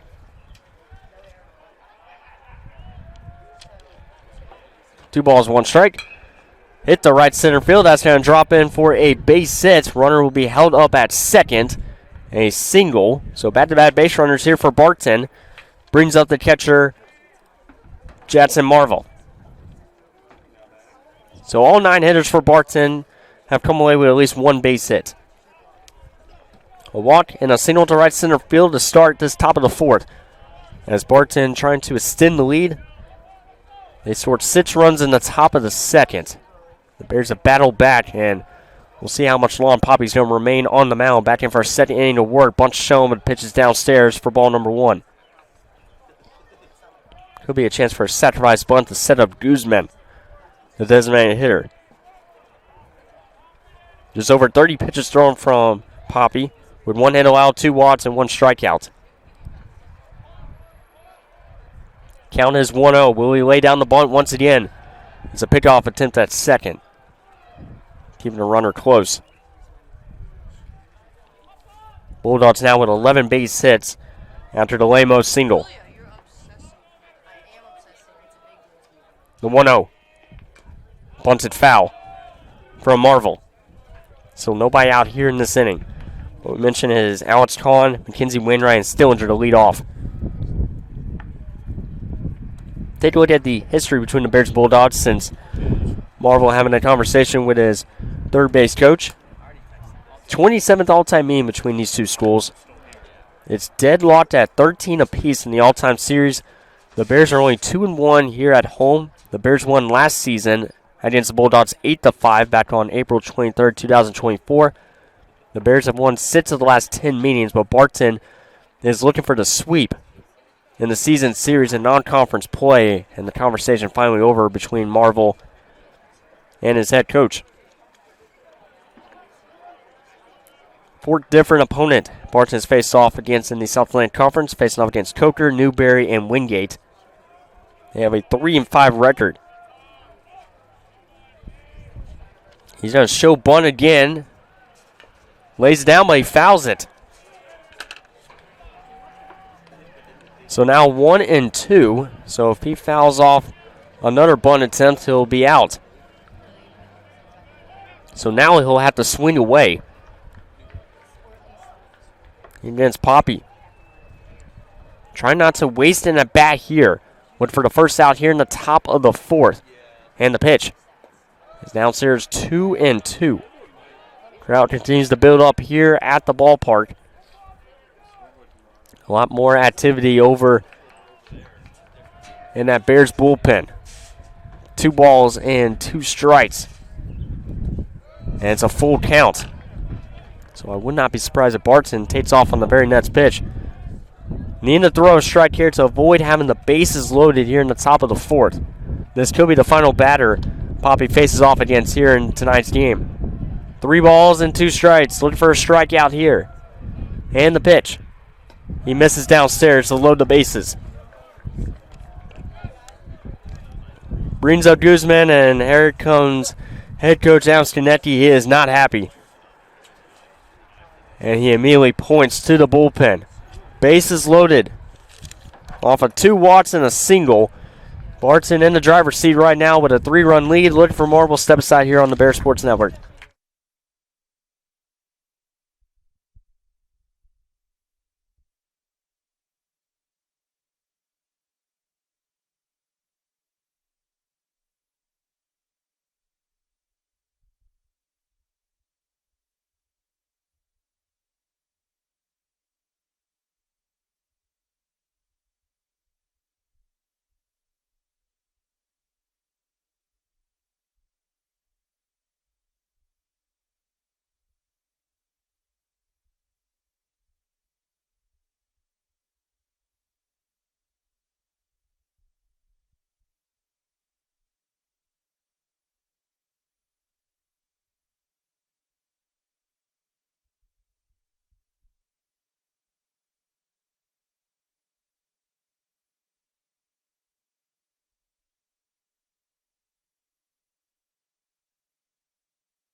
On a windy Tuesday afternoon here at the ballpark, Lenoir-Rhyne trails 9-6. Bases loaded here for Barton to open up the top of the fourth. Bears go to the bullpen with number 37, Luke Elmore. Comes in with a 12.60 ERA, his 7th appearance this season on the mound. 5 innings of work, 6 hits allowed, 7 earned runs, and he's got 6 strikeouts and 4 walks on the year. And he's only faced off against 20 batters this season. This is a huge task for him. The redshirt junior from Greensboro, North Carolina, went to Caldwell Academy for his high school. His last time he was on the mound was March 29th against LMU. 1 inning to work, 1 hit allowed, 1 earned run, had no strikeouts and no walks. And right now, if you're LR, if you have to give up a run, hopefully you can get a double play to get out of this jam. Bottom of the batting order with number 42, Jerry Guzman. He has pitched against Boonsburg State, Southern Wesleyan, UVA Wise, and LMU were 1 inning of work. He collected 2 strikeouts each in Boonsburg, Southern Wesleyan, and UVA Wise. And now a big task here against Guzman. And the pitch is outside for ball number 1. Another pitcher used by head coach Al Scanetti in this high-scoring affair with the Bulldogs. Bases loaded. 2 walks and a single given up from Poppy. There's another right-hand pitcher warming up for LR in their pen as we speak. The 1-0 pitch from Elmore. Connects for strike 1. Guzman today is 1 for 1 with a walk. Also drove in an RBI. Evan Harding awaits on deck, and time's going to be called here from the batter. But all 9 hitters for Barton with a base hit today. Laskowski and Logan, the only batters for LR with multi-hit performances. 1 ball, 1 strike for Elmore. Hit to right center field. Going batting is Wainwright. He cannot get to it, and it bounces out of play for a ground rule double. So 2 runs will come in the score for Barton. Sends the lead back to 5. 11-6, the bottom of the batting order, finding success here against LR. Most runs Barton has scored against LR this season. And that's our 12th hit of this game, with the top of the batting order due up with 3rd and 2nd. Still nobody out here in the top of the 4th. With Evan Harding, 1 for 3 in the game, with a solo shot home run to left field and a strikeout. Trying to tag on some more runs. The way both teams have been swinging the bat today, this could be it already is a high-scoring affair so far with 17 runs, not even through 4 completed innings.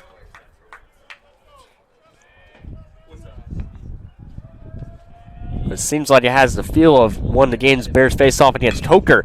Driven out deep to left field. Logan running out of room. It's a 3-run shot for Evan Harding. His 2nd home run of the game. And Barton scores 5 runs here in the inning. Makes it a 14-6 lead.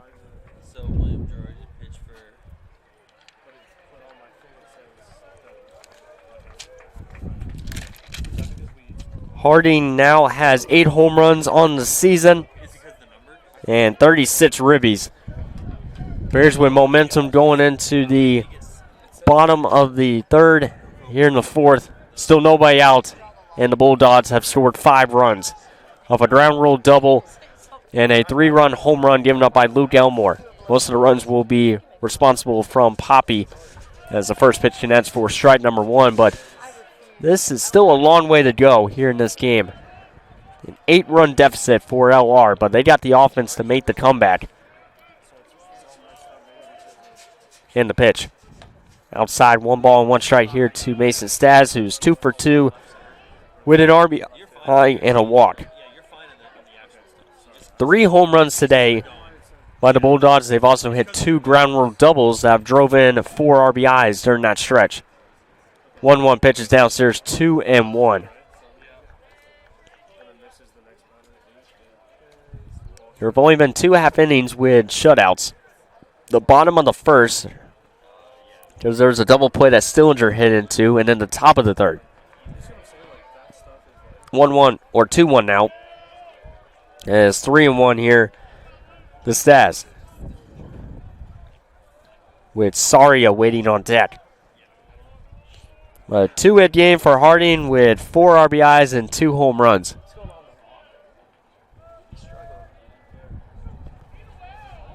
That's going to be ball 4 here to Staz.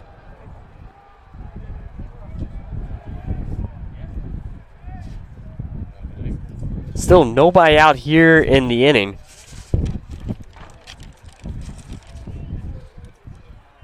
As it brings up Sari. 1 for 2 in the game with a strikeout. With a runner on first here.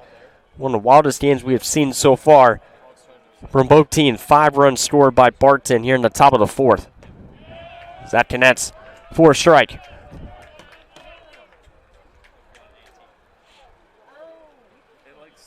Count starts out 0-1 here. Sorry, Diaz awaits on deck. We started with the bottom of the batting order for Barton. We're now here at the top. Lifted to left field. And Kahn is there for the first out here in the top of the 4th.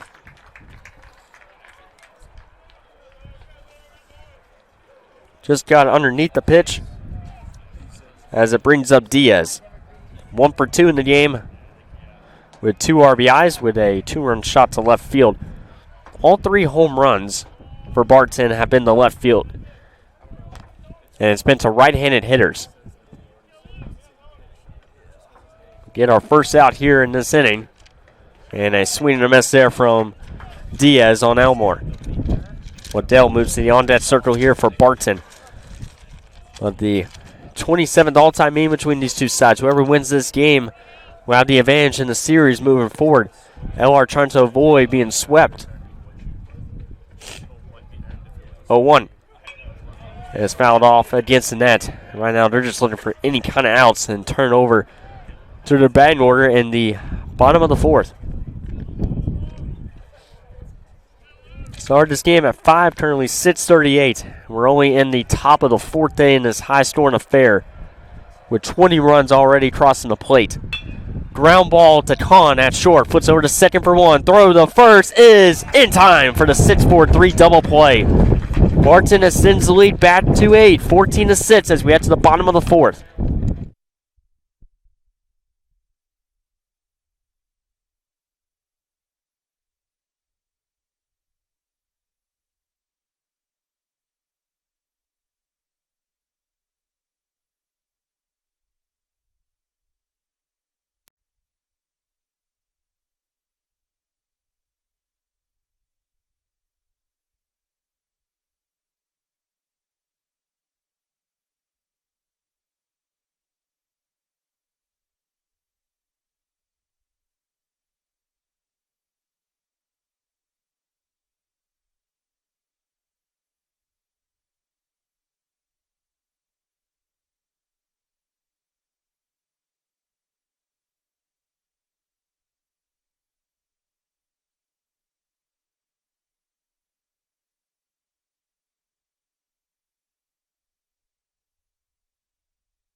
Back here on the Bear Sports Network, presented by NBA Roofing, 14-6 Barton.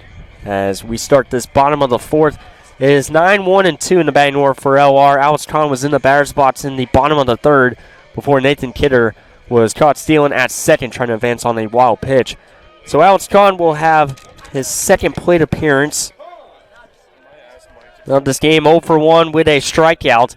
He was down the count with 2 strikes on his last plate appearance, and he swings and misses on the first pitch.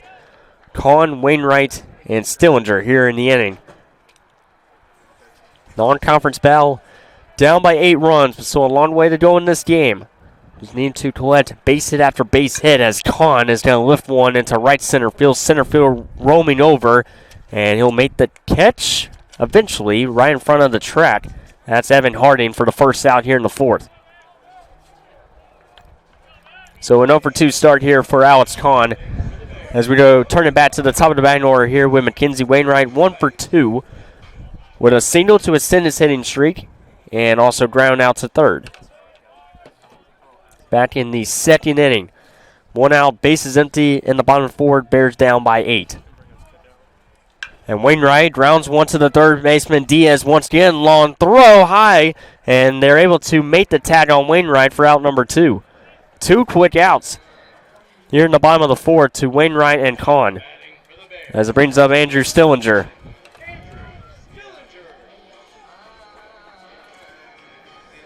Stillinger is 0-for-2 in tonight's game.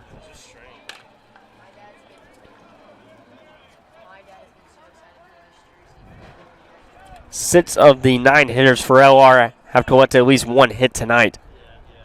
And Stillinger trying to provide a 2-out rally here for LR. We have yet to have a 1-2-3 inning in tonight's game by either side. 2 quick outs to Kahn and Wainwright has opened the door here for Cabanas. Who threw 12 pitches coming out of the pen. Had 1 walk. It's 1 ball and 1 strike here to Stillinger. And that's for strike 2. Koloskowski waits on deck. 1 right-hand pitcher warming up for the Bears. On the other side, Barton has a lefty warming up. Looks like that's number 39. Warming up for the Bulldogs. 1 ball and 2 strikes. Sails outside, 2 balls and 2 strikes. Longest at bat so far here in this bottom of the 4th. Bears had the momentum at the end of that bottom of the 3rd, but Barton scores 5 in the top of the 4th to take a 14-6 lead. And Stillinger's now fouled this one to stay alive with 2 strikes.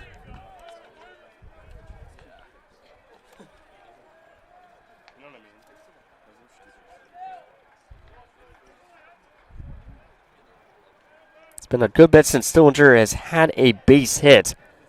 That was against Bluefield State back on April 2nd. And he fouls one down the left field line. He went 2 for 4 with a double and an RBI. Prior to that, he was hitless on his last 4 at-bats against Coker and Emory Henry. 1 for 4 against Coker back on February 28th. Looking for his first hit here in this one. He'll hit a chopper to second. Throw to first in time. A 1-2-3 inning for the visitors as we head to the 5th. 14-6 Barton.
Top of the 5th inning, now we're going back to the bullpen with Rendon Redon coming in with a 3.27 ERA, his 10th appearance this season on the mound.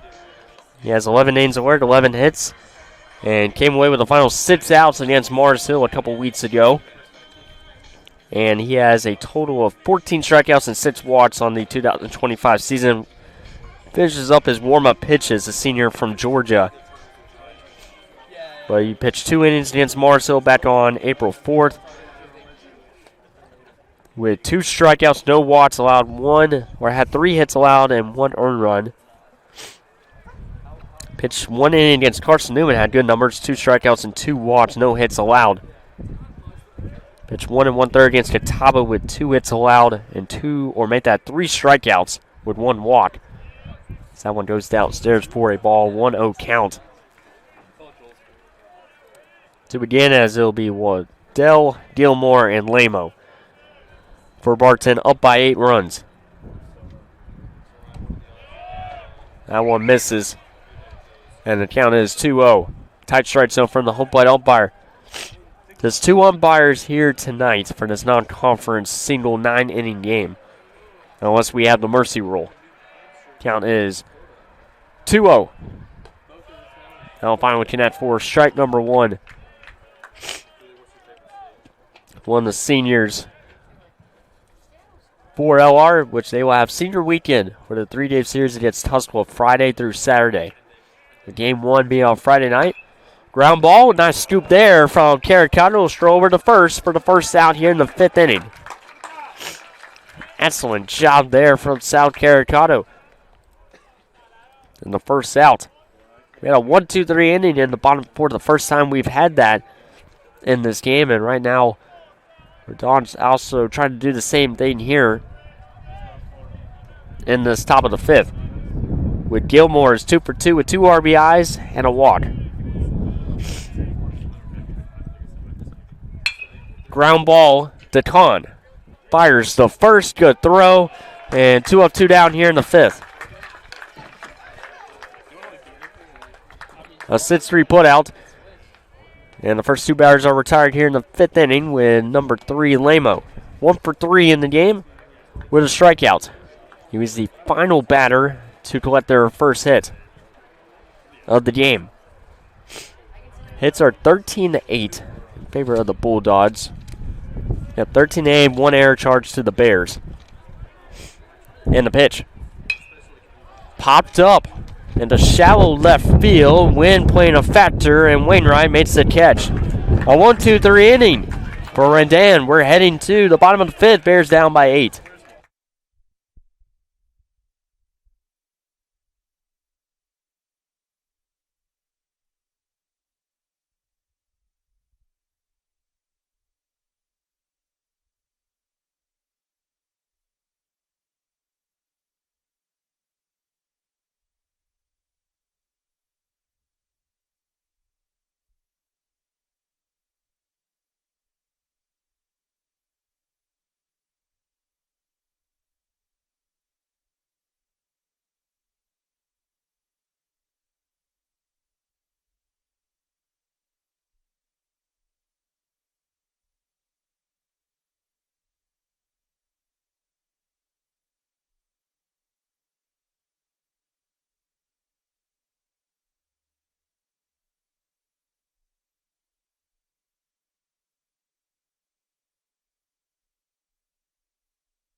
It will be Cole Laskowski, Sal Caricado, and Owen Blackledge to lead things off here for the Bears. Cole Laskowski is 2 for 2 in the game with a double and a single here in the bottom of the 5th. That one's outside for ball number 1 as it's a 1-0 count.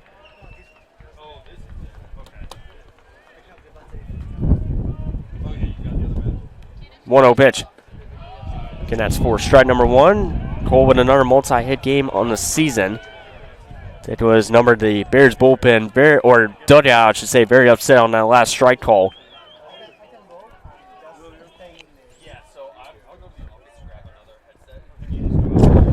That's going downstairs. The wind continues to pick up. This is Cole Laskowski's first multi-hit game since Catawba last week, where he collected a double and also had an RBI. Yeah, a 2-hit performance against Mars Hill.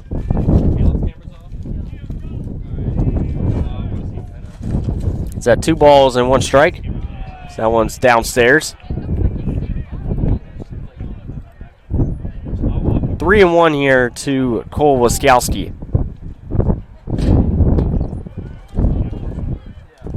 To lead off here in the bottom of the 5th inning. And he swings and misses for strike 2.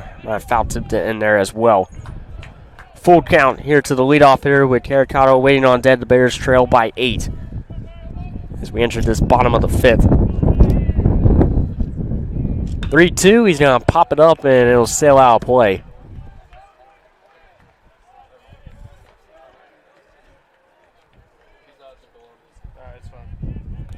Full count here to Laskowski. Looking for his 3rd hit and also trying to get on base for a 3rd straight plate appearance.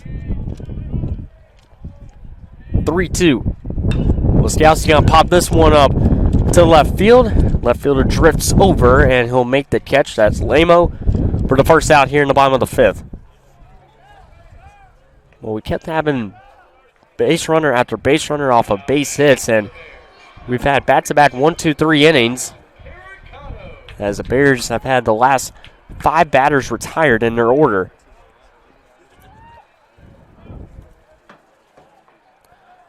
Cabanas, number 37, has done a phenomenal job. 26 pitches thrown. He's not given up a single base hit yet as Caricado chops one down the left field line as a foul ball. Just 1 walk given up from Cabanas. Caricado is 1 for 2 with an RBI double.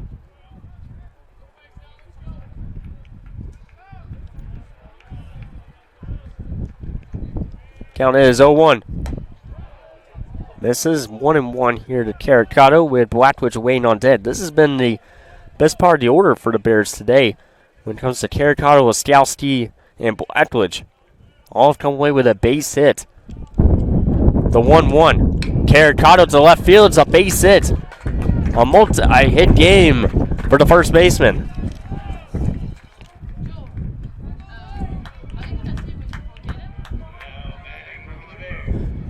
As Owen Blackledge will step in with a runner on first with 1 out.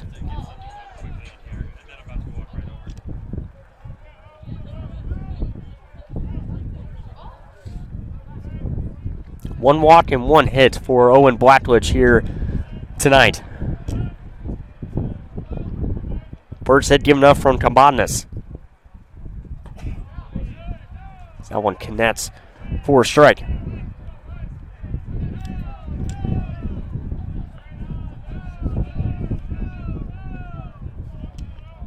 Michael Logan waits on deck. A 3-run home run his last time up. Blackwood went around for strike 2. Yep, as they check over to the infield umpire.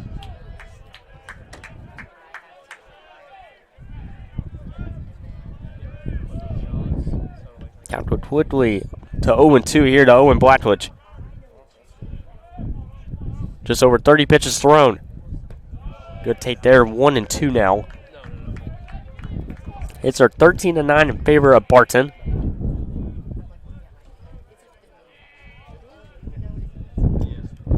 Caricado in a multi-hit game. He joins Michael Logan and Cole Waskowski in that department. Ground ball to third. This is going to be 2. Fires to second for 1. Throw to first. There will not be a throw. So it will be a fielder's choice. Blackwood safe at first base. Brings on Michael Logan.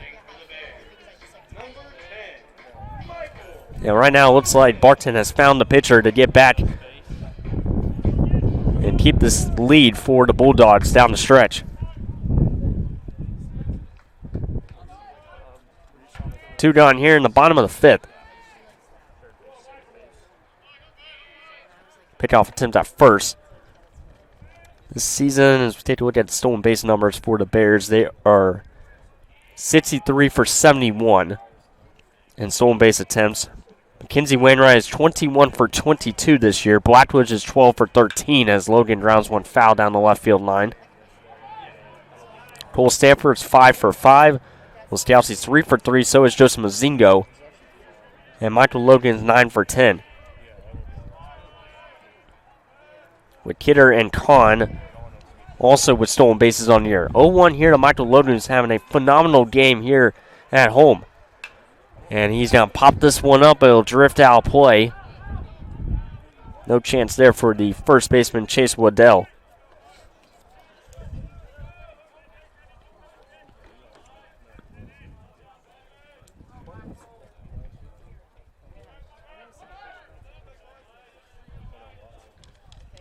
Count goes to 0-2. And the pitch. Gets away from the catcher, and Blackwood will advance to second on the wild pitch. Moves the runner into scoring position here and make the job a lot easier for Michael Logan. Michael Logan's last multi-hit game was against Mars Hill back on April 4th, where he went 2 for 4 with an RBI. He's had a tough stretch over the last few weeks, but a big game here, trying to provide some offense with 2 outs in the 5th. And it's 2-2. 2 balls and 2 strikes to Michael Logan. With Eli Willen awaiting on deck. Blackwood able to reach off a fielder's choice. Caricado with a base hit here in this inning. Logan looking for his 3rd hit of this game. Already with a double and a home run. Blackwood just taking off, pitches downstairs, and no throw will be made. The third baseman, Diaz, was not covering third base, so Blackwood easily with a stolen base. As Blackwood's 13th stolen base of the season. I believe that's the first one of the game for the Bears. It's a full count here to Michael Logan, and he's going to chop one foul to stay alive.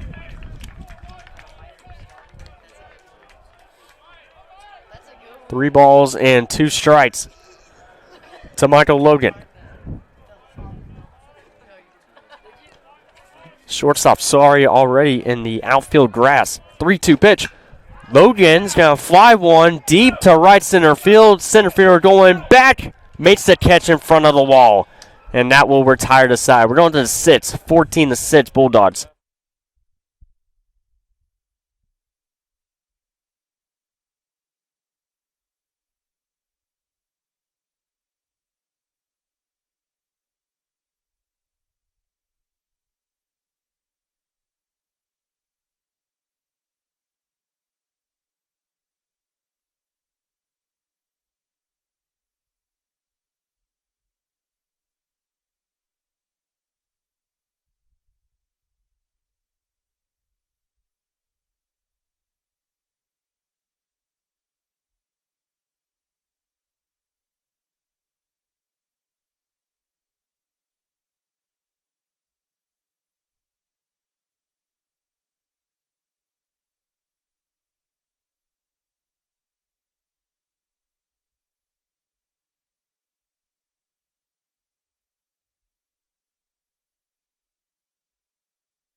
Back here on the Bear Sports Network, presented by NBA Roofing. Lenoir-Rhyne trails 14-6 here in the top of the 6th. Redan, number 31, back on the mound for the Bears. Only threw 6 pitches in that last half inning for him and gets a foul ball to Marvel. 8-9-1 the batting order for this Barton lineup. Has caused trouble to this bullpen for Lenoir-Rhyne all day long. They have 13 base hits, and they've scored 14 runs off of it. The 0-1 drops in for strike number 2. Poppy came in for his second inning of work, did not provide an out. 14-6. Score right now. 0-2 pitch popped up in the shallow right center field. Wainwright trying to come in. He's going to drop in for a base hit. 14th hit of the game for Barton.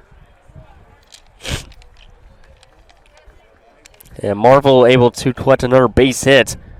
He's got 2 hits today as it brings up the designated number 42, Guzman, who is 2 for 2 with 3 RBIs and a walk. Runner on first here. That 5th inning, we did not have a single run scored by either team. Michael Logan almost came close for his second home run of the game with a deep shot to right center field, but it was caught at the wall from Evan Harding. Counts quickly 0-1. And fouled down the right field line. A quick 0-2 count here to Guzman, who's been on base on all 3 at-bats. 3 home runs for Barton in this one. Bears with just 1 from Michael Logan on a 3-run shot to right field. Back in the bottom of the 3rd inning. It's now 14-9 in favor of Barton. 0-2 pitch coming up. And a good blot behind the plate from Nathan Kitterkin to start. For the Bears, against Bluefield State, we did not see Kidder. We saw Manuel because Kidder was still in concussion protocol, but was able to come back. Base hit, the center field for Guzman. So hitters 89 the Bangor with bat-to-bat singles to open up the sits. As it brings up the leadoff hitter, number 1, Evan Harding, who's having himself a day, 2 for 4, with 2 home runs to the left field, 4 runs driven in, and also has a strikeout. He's got 8 home runs now on the 2025 season. And he's been able to pull the ball to left field so far in this game. That connects for strike number 1. Don's been able to get ahead in the count in the first 2 batters of this inning, but bat-to-bat base hits here in the top of the 6th.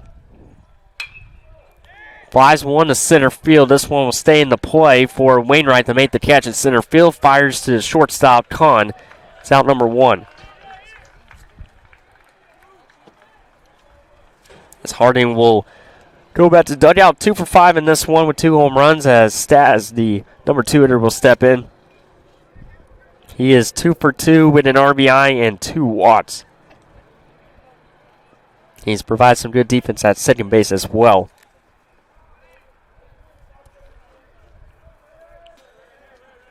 Take a look at the SAT standings. Catawba currently in first place at 20-4 in the conference. They have 2 series remaining at home against Carson Newman this weekend. And then they will travel to LMU to close out the regular season before they return home to face off against LR in a non-conference game. Check the swing. Did he go? Yes, he did. For strike 1. Carson Newman a game ahead of LR in the second spot. They're at Catawba this weekend, and then they will be back home to face off against the Lions for a 3-game series to conclude their regular season in conference play. 1-1 is ground foul. And then for LR, they'll face off at home against Tusculum, and then they will go to Anderson next week for a 3-game series against the Trojans. So right now, it looks like the top 3 seeds, it'll be Catawba, Carson, and LR. It'll just determine the order and who will be the 2 teams to host in the playoffs. Swung on a miss. And a strikeout there for Redon.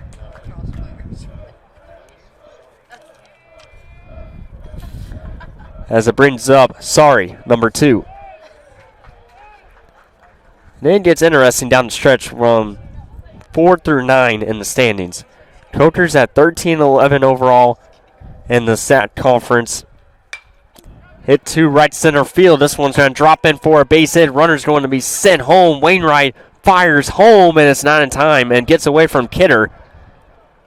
Sari will advance to second on the throw, an RBI single for Sari, and it sends the lead 15-6.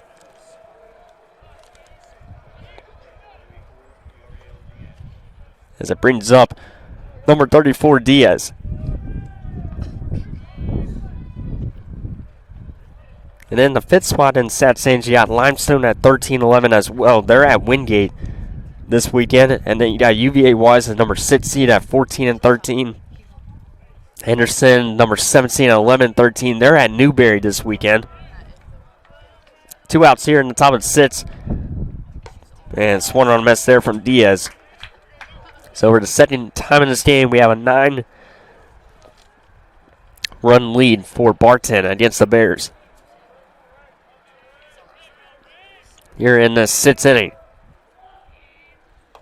Another swing and a miss there from Diaz. 3rd and 2nd here in the top of the 6th. LMU currently the number 8 seed. They're at 11-13. And then you got Wingate. They're 11-13 after being swept by Catawba this past weekend on Saturday and Sunday. Swung on a miss. Chase after it. Barton extends the lead 15-6, but we're going to the bottom of the 6th. Bears down by 9.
Bottom of the 6th inning, Lenoir-Rhyne will bring out the bottom of their batting order with Eli Willen, Nathan Kidder, and Alex Kahn.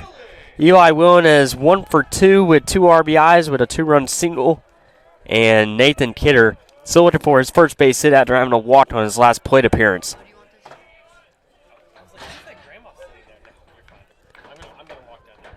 So Willen will lead things off here against Cabanas, who's done a phenomenal job for Barton. First pitch is fouled out of play.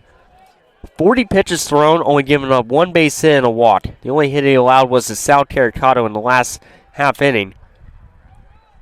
He's done a phenomenal job, and it seems like both teams starting to find success from their bullpen. But Bulldogs with a 9-run lead as Willen fouls it out of play once again. It's an 0-2 count to Eli, who's done, man, just an incredible job for this Bears team over the last handful of weeks.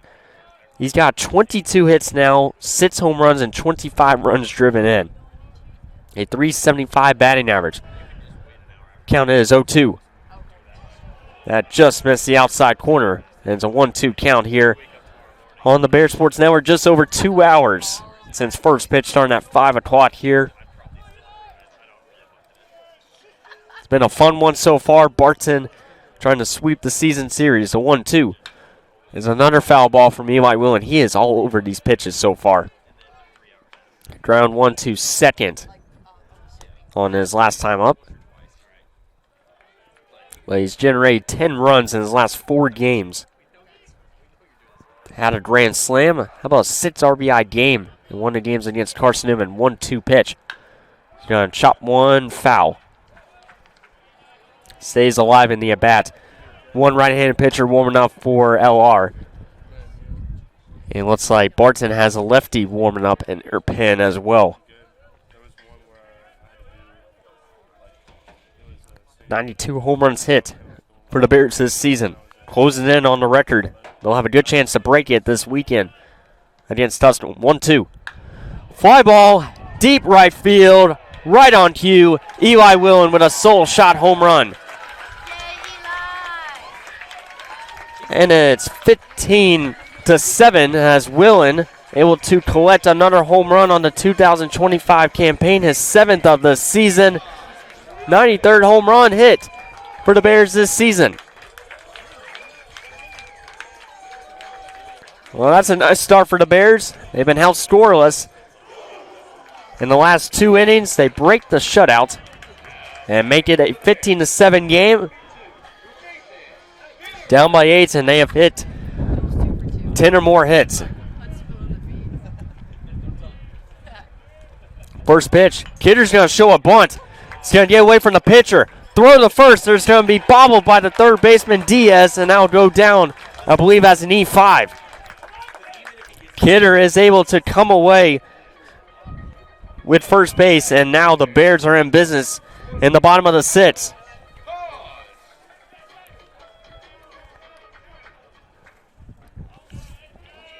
As it brings up number 20, Alex Kahn.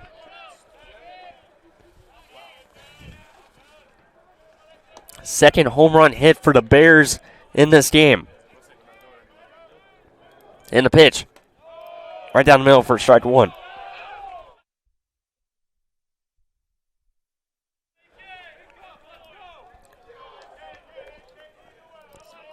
Kidder will be given a bunt single.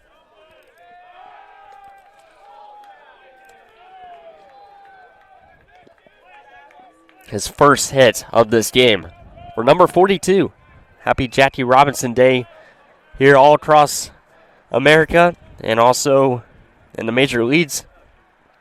As that pitch is downstairs, Kidder was caught stealing at second after he was walked on his last plate appearance. But a happy Jackie Robinson Day to everybody. Both teams were number 42 in their lineup starting tonight.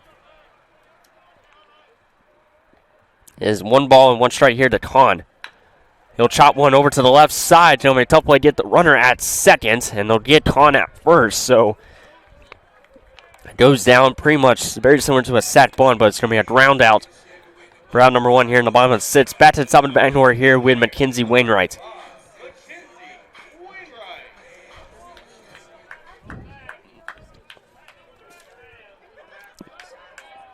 Wainwright in this game is 1 for 3, and it looks like that might spell the end for Cabanas, who's throwing 50 pitches and allowing 3 hits, 1 earned run with 1 walk.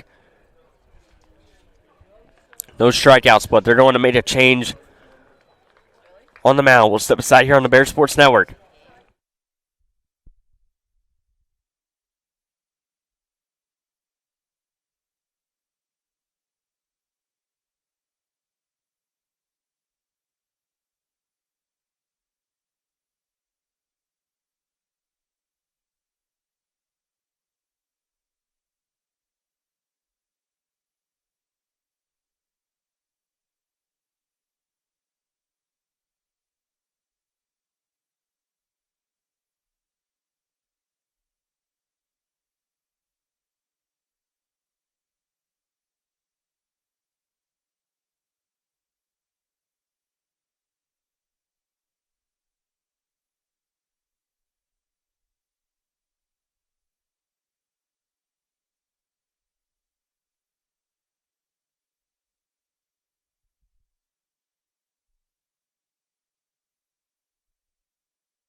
We're back here on the Bear Sports Network presented by NBA Roofing. Bottom of the sixth, Eli Willen with a solo shot home run. Nathan Kidder with a bunt single. Kahn grounded out to third. And now back to the top of the batting order here with Mackenzie Wainwright. Barton going back to the bullpen as the first pitch. Connects for strike number 1. As it'll be Dante Lenoir-Rhyne, the left-hand pitcher, sophomore from New Jersey, as he will step in for head coach Keith Gorman's sixth season at Barton. High scoring affair, 15-7 Barton. The Bears with momentum here in the sixth. As that one outside for ball number 1. 1 ball and 1 strike. Wainwright is now up to 82 hits on the season. 17 doubles, 5 triples. He's got 18 home runs with 58 runs driven in. Had a single on his first plate appearance to extend his hitting streak to over 30 games. And he's up in the count 2-1. This is the right part of the batting order you want up. We have runners in scoring position.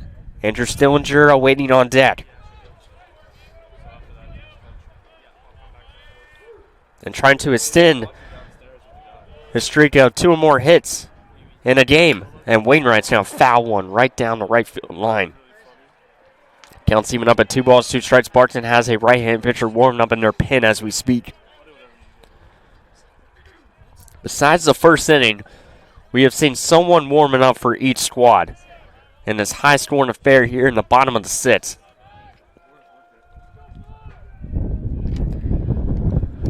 Two balls and 2 strikes. Wainwright works a full count. Wainwright has a .468 batting average coming into this matchup, which is best on the team, and is in top 5 in the Southland Conference. He has a chance to claim the Triple Crown. He needs to get a couple more RBIs to catch up to South Caricado's first on the team.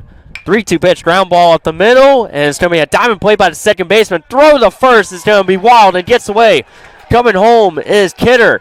And Wainwright caught between first and second. The run will score, and Wainwright is finally going to be tagged out. That's going to be out number 2. Kidder will score to cut the deficit to 7. It's 15-8. A crazy redirection down the right field line as Stillinger will step in. So Mackenzie Wainwright, I believe, will be credited a base hit off of that last sequence. Well, we'll have to see there. But Stillinger will bat here with the bases empty. 2 gone in the bottom of the 6th. In the pitch.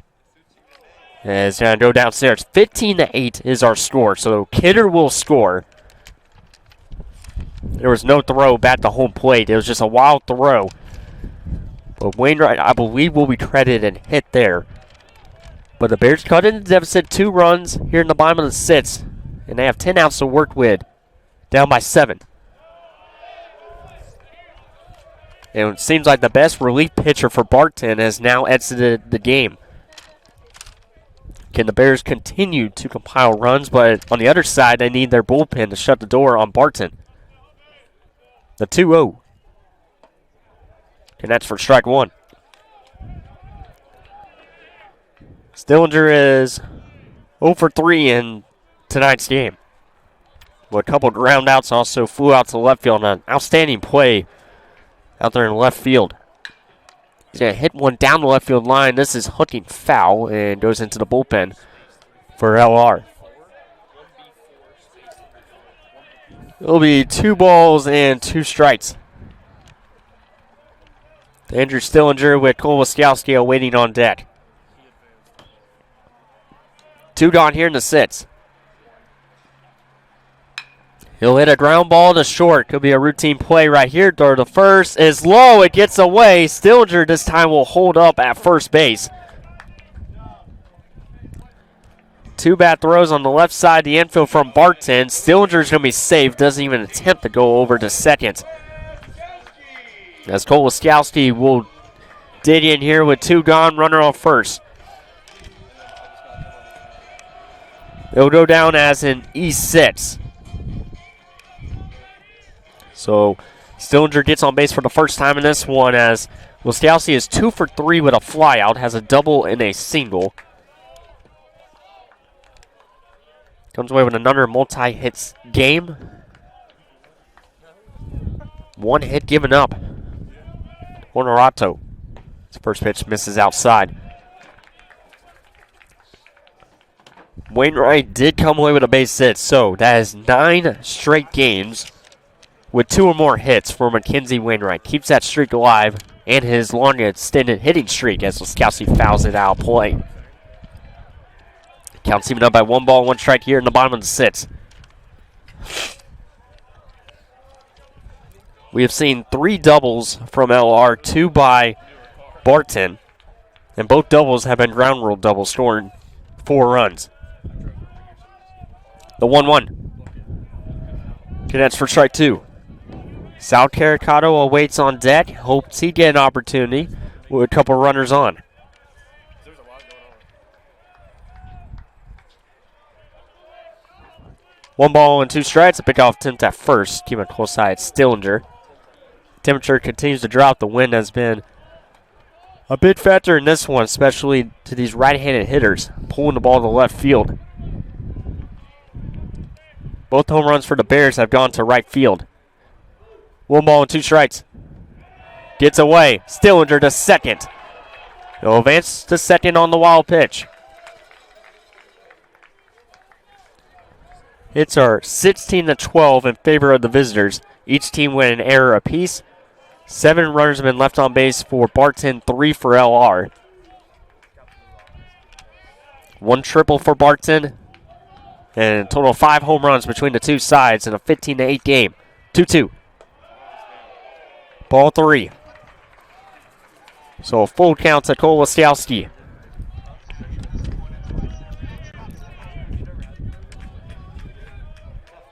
Laskowski looking for his third hit of this game, but more importantly trying to get on base to set up Sal Caricato, who's got 2 hits in tonight's game.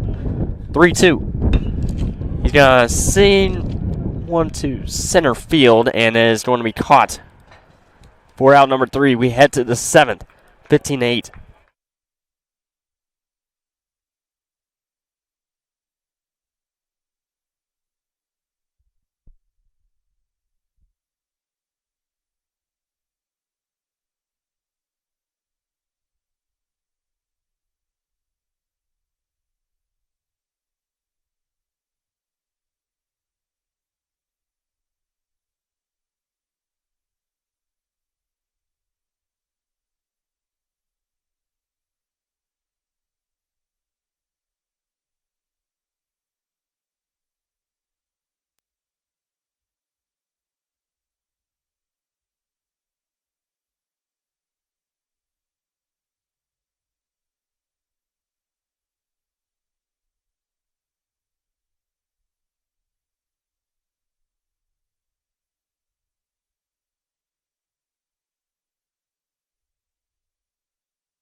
We're back here on the Bear Sports Network presented by NBA Roofing. It will be Caden Laird, number 23, coming in. This is his 5th appearance on the mound this year for the Bears. Comes in with 4 innings of work, 1 hit allowed, 0 earned runs, 3 strikeouts, and 1 walk. This will be the 15th batter he's facing off this season. Comes in with a 0.00 ERA. Trying to put up a 0 as we have finally entered the top of the 7th as the first pitch is fouled off. But we also have a segment here in the 7th inning talking about the home runs hit not only for men's baseball. And another foul ball. But also softball. Softball versus baseball comparison. So the LR baseball team has a 360 batting average, 491 hits. This is before today's game. 104 doubles, and they've hit 91 home runs.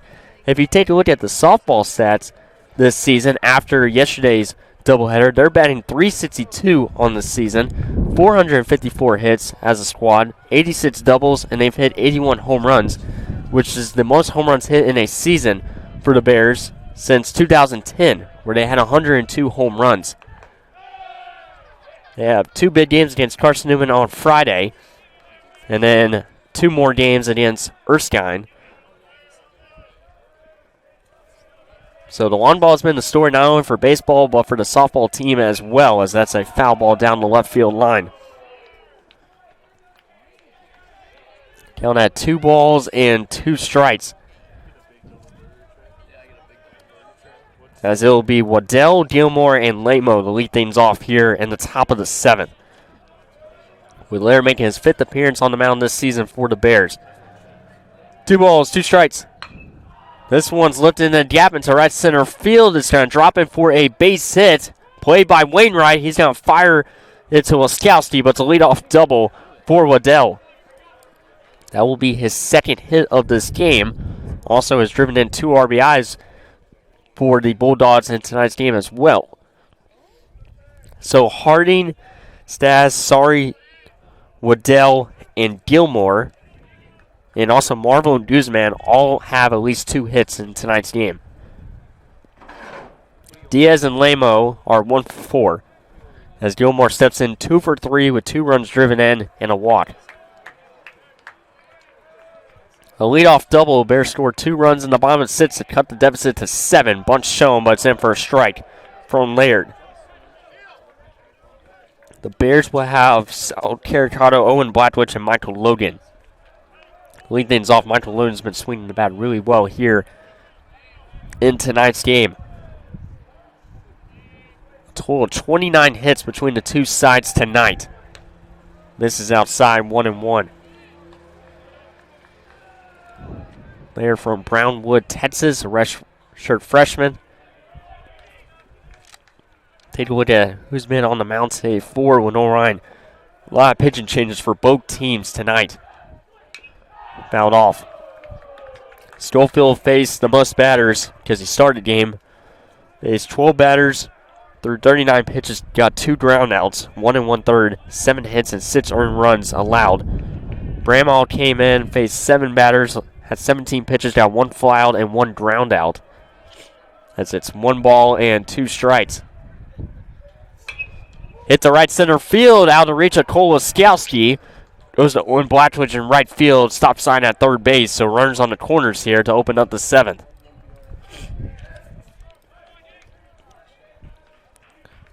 Poppy came in after Bramhall. Faced 7 batters, had through 36 pitches, 2 flyouts, allowed 3 earned runs. Elmore allowed 2 earned runs and faced 5 batters. We had Redan facing 9 batters, 22 pitches thrown, 2 innings of work, 1 earned run allowed off of 3 hits. And now Laird checks in. Runners on the corners here. First pitch is going to miss upstairs for ball number 1. So today, Schofield, Bramhall, Poppy, Elmore, Redon, and Laird for the Bears coming out of their pen. 1-0. There'll be a 2-0 count here. Telema, who's 1 for 4 tonight with a strikeout.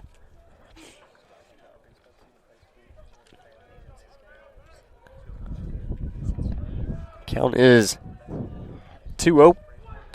And he's swinging a mess there. 2-1. Head coach Hounds-Konecki is looking over at the bullpen, so we could be seeing a pitching change coming up for Laird. Bears just looking for the final 9 outs of this game. 1 ball, 1 strike. That's in for strike 2. Just looking for any kind of momentum right now. Down by 7, you got 9 outs to work with, but you need your bullpen to put up some zeros if this team wants any chance. They drew to within 3, 9-6. Then the Bulldogs put up 5 runs in the next half inning. It's a full count here to Lamo with Marvel on deck.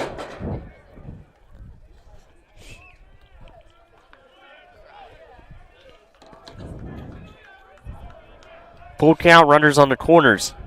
Runner's going to take off from first base. The throw is not in time. Runner's going to come home.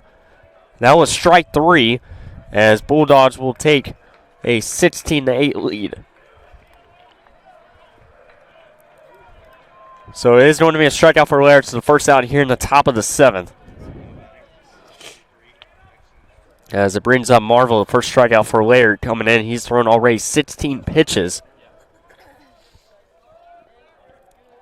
So a stolen base runner was taken off for second. Able to make it in. Throw goes into right center field, and the runner from third easily scores. A 2-for-3 game for Marvel. He's also got a walk. 16-8, the Bulldogs have scored at least 1 run in the last 2 innings after scoring 5 in the top of the 4th. 2.5-hour game. Kidder getting the start back behind the plate. No Cole Stanford tonight. Getting the night off. Getting ready for the weekend series. Popped up this one. We'll see if it stays in play. Kidder underneath. Makes the catch. And that's out number 2 as Nathan Kidder, an outstanding play, tracking the ball in foul territory. And 2 are gone here in the top of the 7th. As it brings up the number 9 hitter, Guzman.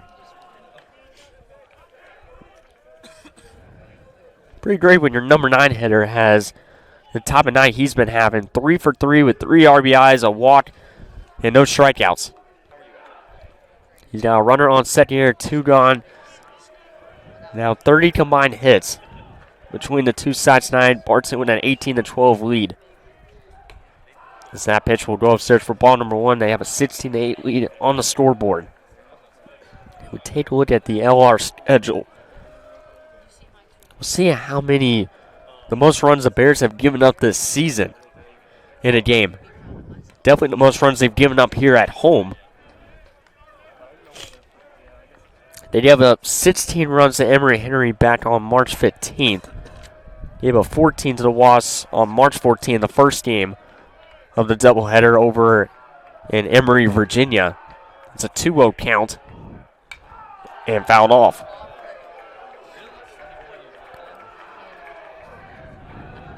They gave up 17 to Coker and a 17-10 loss back on March 1st. But this is the most runs they've given up here at home. They have a very solid home record at 23-1. They have swept a lot of Southland Conference opponents over the last few weeks. Here at home, Mars Hill, Newberry, trying to do the same this weekend against Tusculum. 2-1, popped up. Kidder is tasked again with another pop-up, and he makes the catch again. Excellent job by Nathan Kidder. We're going to the bottom of the 7th. The Bulldogs only scored 1.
(16-8).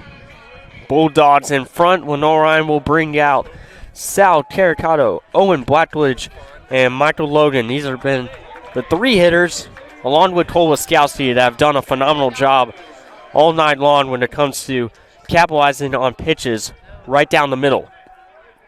Caricato is 2 for 3 tonight with an RBI double.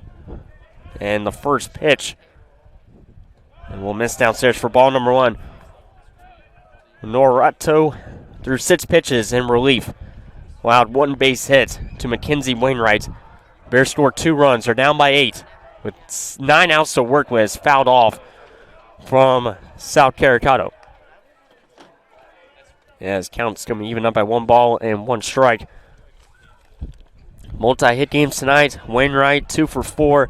Stousy's 2 for 4. Caricato's 2 for 3. And Logan and Willen are 2 for 3 in this one. Kidder has a base hit as well. 2-1.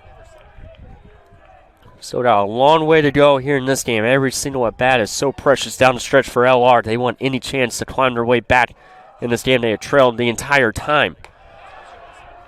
Right now, just staying patient and earning walks, get base runners, and we'll see what happens down the stretch. Right-hand pitcher warming up for Barton as we speak. 3-1 pitch. It's a walk to lead off the bottom of the 7th. Good start for the Bears. It brings up Owen Blackwood, the lefty. Blackwood is 1 for 2 in tonight's game with a single to right field and a walk. Caricato is on base once again for the Bears. A solid night. Batting in that cleanup spot, but yeah, Owen Blackwood usually bats second on the team and is now batting 5th here tonight. Tough weekend against Carson Newman. First pitch is going to drop in for strike 1 with Michael Logan awaiting on deck. No outs here in the bottom of the 7th. Bears scored 2 runs in the bottom of the 6th. A home run from Eli Willen. Mackenzie Wainwright drove in a run. Counts even up by 1 ball and 1 strike. With Michael Logan, like I said, on deck. Almost came away with 2 home runs in this game. Bears have hit 2 home runs tonight. Ain't that 3-1 here to Owen Blackwood. Or 2-1 count here to Owen Blackwood. With a runner here on first. Bears desperate for offense here in the bottom of the 7th. The 2-1 is fouled out of play. Good rip there from Owen Blackwood. Bears coming in this game 33-8 overall and under head coach Adam Schinetti's first season as the head coach. A 5-year assistant with the Bears. Helped the Bears win the title in 2022. And Blackwood works a full count. Gets the head coaching job this year. And this Bears team with another straight 30-win season. Barton, phenomenal year. They're 26-16. Battling with North Greenville for first place. Blackwood fouls it out of play. Still a full count to the lefty, Owen Blackwood. Logan would love to have runners at first and second when he comes up to bat for another plate appearance against his pitching staff for Barton. Blackwood underneath the pitch. He's going to pop it up to right field. Right fielder trying to come in. He'll make the catch. And out number 1 here in the 7th. As it brings up number 19, or number 10, Michael Logan tonight. Logan usually wears number 19 on regular days. We'll see him back in 19 later this week. But 30 base hits so far in tonight's game. The pitch. Logan flies one to left center field. Got underneath this one again. It's going to be caught by Harding. 2 quick outs on 2 pitches after a Sal Caricato leadoff walk. As it brings up number 43, Eli Willen. An 8-run lead for Barton.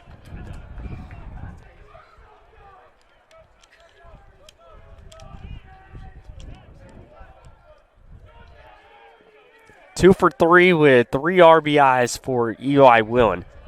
Definitely got some consideration after the end of last week after a phenomenal week. Had an RBI single against Catawba, 2 hits in that one, and a grand slam against Carson Newman.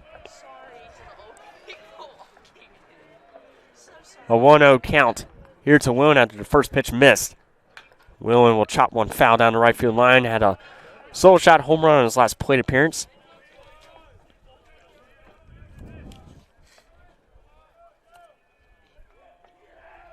Seven home runs for Eli Willen. He's got 26 runs driven in. And he swings and misses on the 1-1 pitch. Count goes to 1-2 here in the bottom of the 7 after a leadoff walk to Caricato. 2 flyouts from Blackwood and Michael Logan. So the game continues to dwindle down. And a good take there from Willen evens the count up at 2 apiece. With Nathan Kidder, number 42, awaiting on deck. It is 2 balls and 2 strikes. Willen, did he go? And yes, he did. And we go to the 8th. 16-8 Bulldogs.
Cole Bates is now on the mound for Lenoir-Rhyne, number 34. He'll make his 4th appearance on the mound this season. 2 2/3 award, 3 hits allowed, 4 earned runs. He's got 3 strikeouts and 2 walks on the season. And the last time we have seen him on the mound for the Bears was back on March 29 against LMU. He pitched 2/3. Well, 2 runs, 2 earned runs, and 2 walks. Did not have a strikeout. And he gets a swing and a miss on the first pitch. He pitched against Coker back on March 1st. Pitched 1 inning, 3 hits, 2 earned runs, and had 2 strikeouts. This is only the second time he's pitched here at home. The last one was back on March 22nd against UVA Wise. And he gets a foul ball. Pitched 1 inning, got 1 strikeout, and now allowed a single hit. So the only performance on the mound this season that Bates has allowed a hit was against Coker. He was charged 2 earned runs off of some wild pitches. 0-2. He'll miss outside 1 and 2. As he faces off against the top of the batting order for Barton. Harding, Staz, and Sari. The 1-2. Base hit down the left field line. Gets away from Stillinger as it goes all the way into the corner. Logan's going to fire one into second, but it's not in time. A leadoff double, and Harding's got 3 extra base hits tonight. A 3-for-6 game for the leadoff center fielder. As it brings out Staz. A 2-for-3 game with an RBI, 2 walks, and a strikeout. A leadoff double to start here in the top of the 8th inning. In our Tuesday night broadcast, Dallas Renzi with you, and a start out very windy here at the field. Starting to cool down as of late. And the pitch. Inside for ball number 1. Right now, Barton in line to win the season series with a 2-0 sweep against Lenoir-Rhyne. It looks like the Bears have found their kryptonite, especially here this season. Gave up 10 runs in the first inning between these two teams. Giving up 16 through the first 7 innings and 19 base hits. It's been a hitting clinic by both teams here tonight. Bears put up 8 runs here against pitch net for Barton. The 2-0 is outside for ball 3. Staz has been walked already twice in tonight's game. Could be a 3rd time right here. With Sari on deck, who is also 2 for 4. 3-0. Takes it in for strike 1. Harding and Gilmore and Guzman all have 3 hits tonight. Marvel is 2 for 4. Lamo is 1 for 5. Waddell is 2 for 5. And Diaz, surprisingly, just that 2-run shot for him. Third time in this game, the number 2 hitter has been walked. As it brings up number 2, Sorry. Sorry, thrown 9 pitches so far here in this 8th inning. Gave up a leadoff double and then a walk. Now first and set here in the top of the 8th. That pitch drops in for a strike. An 0-1 count with Diaz awaiting on deck. 3 errors in this game from both teams. The 0-1. Right down the middle for strike 2. Quickly ahead 0-2 here to Sorry. Beautiful sunset here at Durham Field. The first of 4 games and the final homestand of the regular season for the Bears. The 0-2. Stays alive with a foul ball. Spoiled the 0-2 pitch from Cole Bates from Shawboro, North Carolina. Another graduate student. 16-8 lead for the Bulldogs. Trying to build up the lead here in the 8th inning.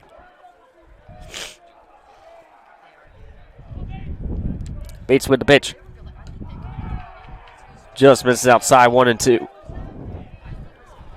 Fans upset with that last pitch. They thought that was in for a strike. Well, the Bulldogs hang on to this one.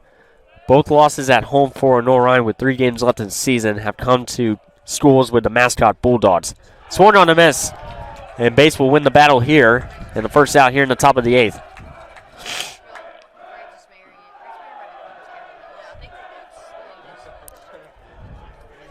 And the crowd going nuts here at the field. With Diaz 1 for 4 with 2 RBIs and a 2-run shot. Has sent the lead 3-0 in the top of the first. He has struck out once. And time is going to be called here as Bates looks like he's a little bit uneasy.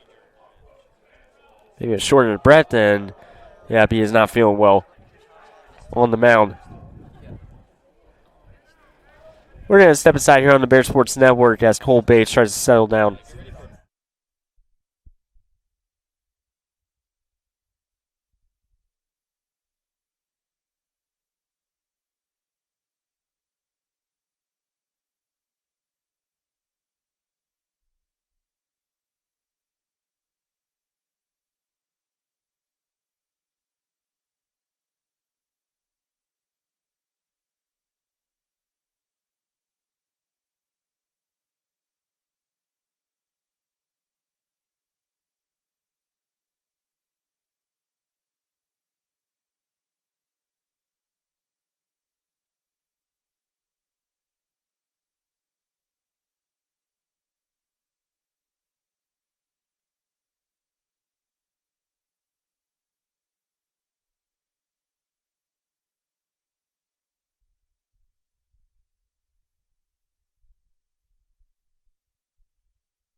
Back here on the Bear Sports Network as Lenoir-Rhyne trails 16-8. Cole Bates doing a lot better as he has runners at first, second, got the first out. And the first pitch coming out of the timeout is a foul ball down the left field line right into the bullpen for the Bears, facing off against Diaz.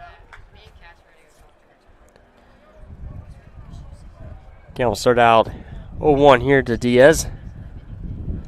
1 out here in the top of the 8th. Bates able to get a strikeout to Sorry. That's upstairs, 1 ball and 1 strike. Comes in here in the top of the 8th. Gave off a leadoff double, a walk.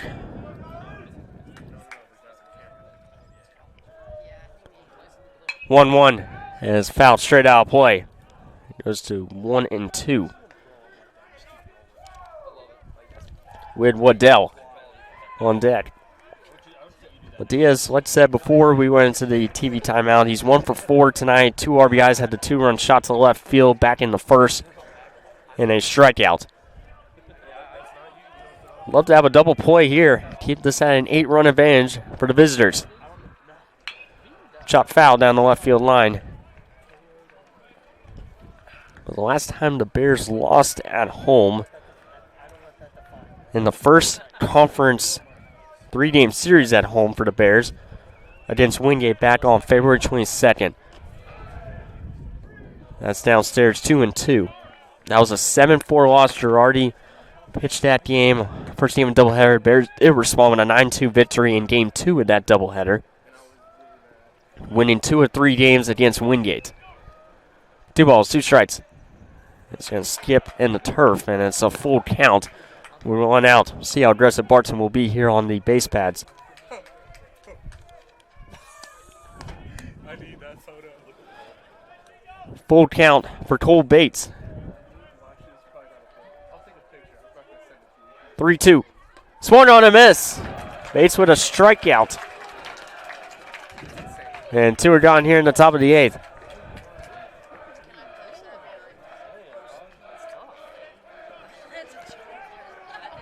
As it brings up Waddell. A 2 for 5 game with 2 RBIs. Cole Bates with 2 strikeouts. And Bates still not feeling well on the mound. He faced Diaz after he wasn't feeling well, got the strikeout, and now it looks like Adam Scannetti's not going to take any more time out of this game and possibly go to the bullpen. He'll retrieve the baseball from Bates. Bears going to the bullpen with 2 down here in the top of the 8th.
Well, the Bears go to the bullpen with 2 gone here in the top of the 8th. It will be Caleb Cotterham, comes in with 11.57 ERA. His 8th appearance on the mound this season for the Bears, as the lefty will deal in with 4 2/3 innings of work.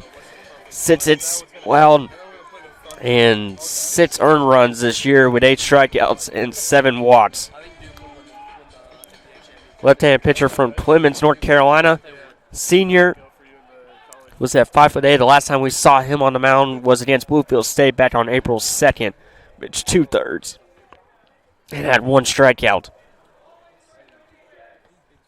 That pitch gets away from Kidder. Runners will advance to 3rd and 2nd off the wild pitch. As long as you get the batter out, it won't really matter on that last sequence. Cotterham has made 7 appearances on the mound, and 6 of his 7 appearances, he's registered at least 1 strikeout. And the first 2 misses will be downstairs 2-0. He comes in for Cole Bates, who got 2 strikeouts, leads 2 base runners on. Had 3 strikeouts against Sutter Wesleyan back on March 11th. He pitched twice, actually, against Sutter Wesleyan on the road and also at home. That one's upstairs 3-0. Produced 4 strikeouts and 3 walks to the Warriors. Got 1 out against LMU back on March 29th. So 3-0 count. Punch don't be shown, but it's going to be in for a strike. 3-1. Got 1 out against LMU, 1 hit allowed, 1 strikeout, and 1 walk. And then Bluefield State did not allow a hit. That was a great day for the bullpen for Lenoir-Rhyne against Bluefield State. 2 shutouts. That's downstairs. Bases loaded for Barton. Cotterham checks in as that'll bring up number 27, Gilmore, after the walk to Waddell. Gilmore having himself a night, 3 for 4, 2 RBIs, a walk, and a strikeout. Or made that no strikeouts here tonight in a 3-hour game between the Bears and Bulldogs. And we're in the top of the 8th. That pitch will go downstairs for a ball and a 1-0 count as Cockerham watches the first batter he faces. Bases loaded here. It's our 19-12 in favor of the visitors. That's in for strike 1, 1 ball and 1 strike. Well, the Bears will have 8, 9, and 1 in their batting order in the bottom of the 8th. That one's going to be strike 2. Run will come in off the wild pitch. And it's 17-8. But strike 2 is delivered to Gilmore. A 1-2 count.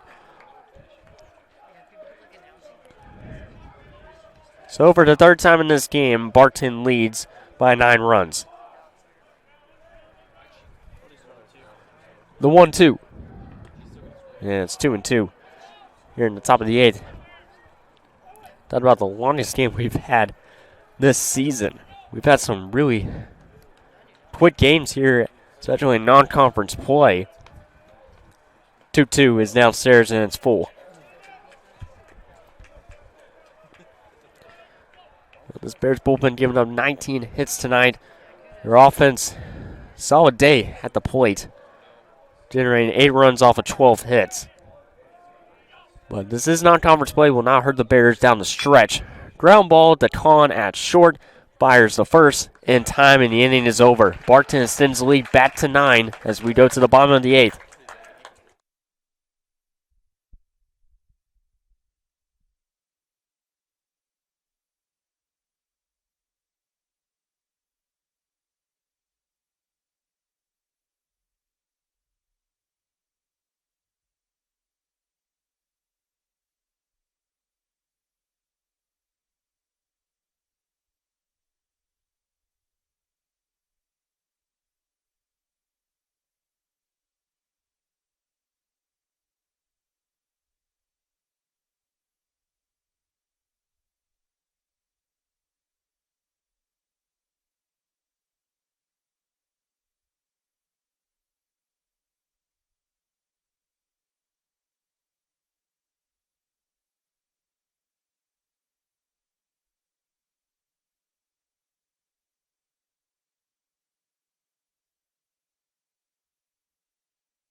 It'll be Kidder, Kahn, and Wainwright here in the bottom of the 8th inning.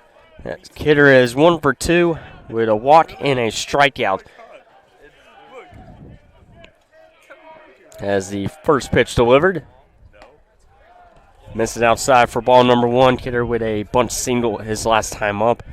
Also had a walk where he was caught stealing at second. and a strikeout. The 1-0. Bit swing and miss there from Kidder. Wearing number 42, like he's done all season long. Happy Jackie Robinson Day all across baseball on this April 15th. 1 ball and 1 strike. Kidder swings and misses once again. Trying to collect his second hit, trying to join Michael Logan, Caricato, Laskowski, and Wainwright with multi-hit games. 7 of the 9 hitters for the Bears with base hits tonight. And the 1-2. He swings and misses for out number 1. As it brings in Alex Kahn. No Cole Stanford tonight, but we'll see a good bit of him this weekend catching for the Bears when they face off against Tusculum here at home. 1 out here, bases empty. That'll be in for a strike.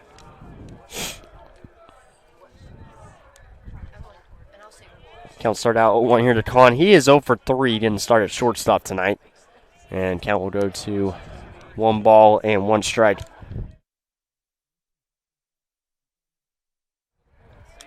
One ball and 1 strike here with 1 out.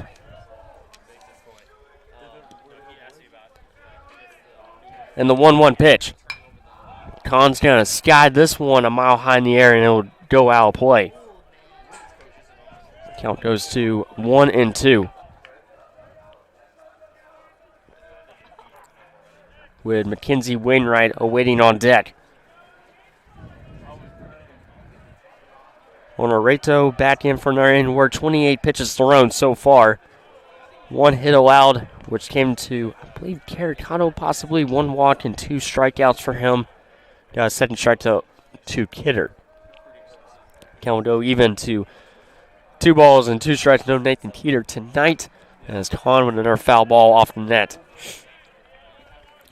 Count still even at 2 balls and 2 strikes with 1 out here in the bottom of the 8th.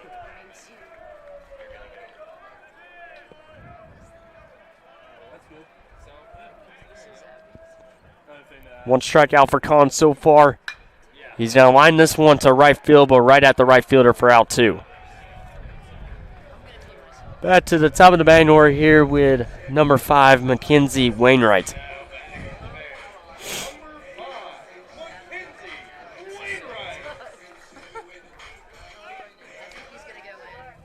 Two for 4 game for Wainwright with an RBI.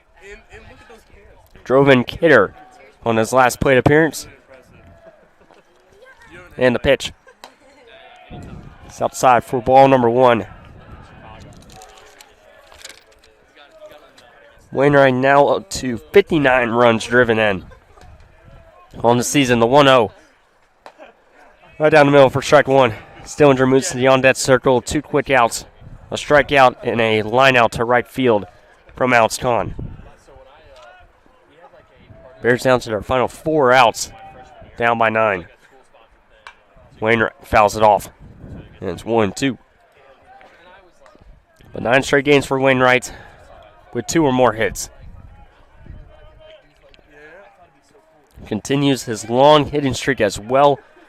Currently sitting at 18 home runs on the 2025 season. That one skips in the turf, and it's 2-2 here to Wainwright. Just trying to extend the inning here for the home squad. 3 games remain in the home season. 2 balls and 2 strikes.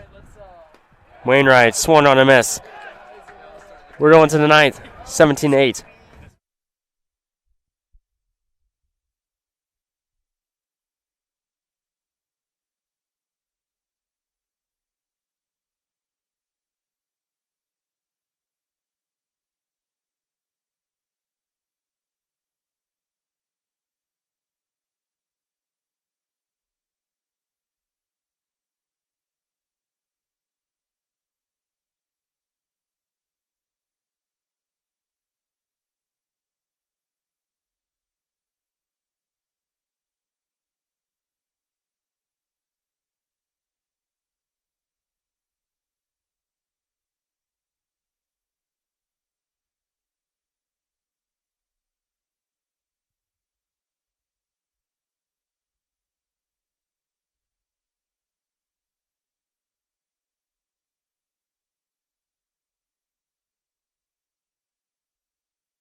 For the top of the ninth, the Bears are going to the bullpen. They're going to Spencer Floyd, number 6, making his 9th appearance on the mound. 5 innings of work, 7 hits allowed, 8 earned runs with 10 strikeouts, and 6 walks on the 2025 campaign.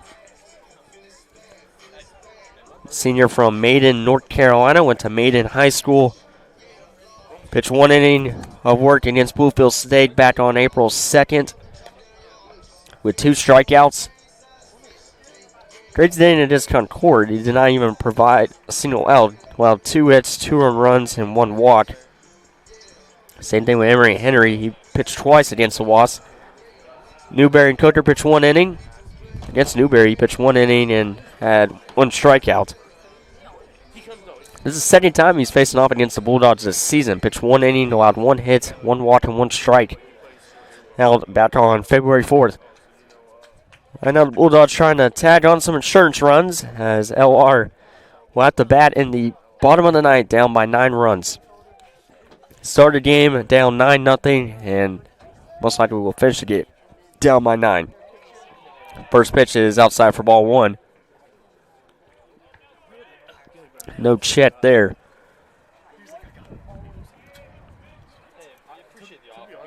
And it's also time to take a look at our trivia question here tonight.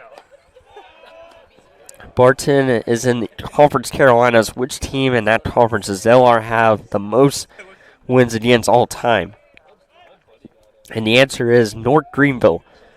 They faced off against North Greenville 31 times, and they're 18-13. That misses for a ball. They've also faced off against Belmont Abbey, where they've played 69 games, and they've won 39 of those games. So Belmont Abbey's the answer, with North Greenville also in consideration as well for the most wins for LR against current teams in the Conference Carolinas. So Belmont Abbey, 39 wins for LR in the Conference Carolinas. Take a look at the upcoming schedule for LR as they will face off against Tusculum on April 18th, as that one's fouled out of play. 6 o'clock p.m. start time. We also have softball on Friday as well, starting at 1 against Carson Newman. Big doubleheader there with a lot of playoff implications on the line. But the Bears still have hope of hosting in the first round of the SAC tournament. Downstairs, a leadoff walk here in the top of the ninth. Then the Bears will continue the 3-game series against the Pioneers on April 19th at 1 o'clock p.m. for a doubleheader. First game 9 innings, second game will be 7. And then the Bears will face off against Concord for the second and final meeting. The Bears won the first matchup earlier this season at home on April 22nd. And then the last regular season series. So that first pitch connects for strike 1 for Spencer Floyd. He'll face off against Anderson on April 25th. First game will be at 6 o'clock p.m. and then the following day will be a doubleheader as the Bears travel over to Anderson. 0-1 popped up against the net. And count will go to 0-2. And Spencer Floyd trying to put up a 0. LR will have 2, 3, and 4 in their batting order with Stillinger, Laskowski, and Sal Carrigato. The 0-2 outside for ball number 1.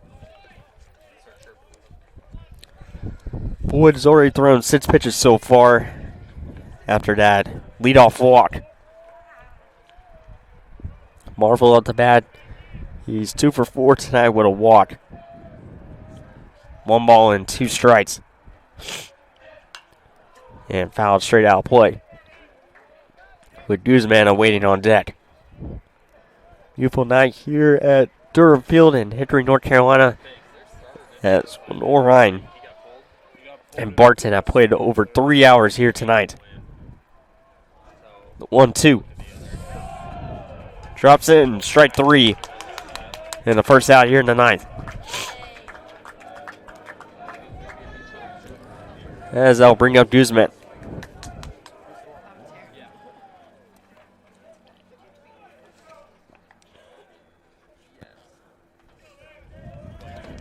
Barton, they have had 5 strikeouts from their pitching staff today. 2 strikeouts from Schofield, Poppy with 1, Redan with 2, Laird with 1, Bates with 2, and Floyd has a strikeout as well.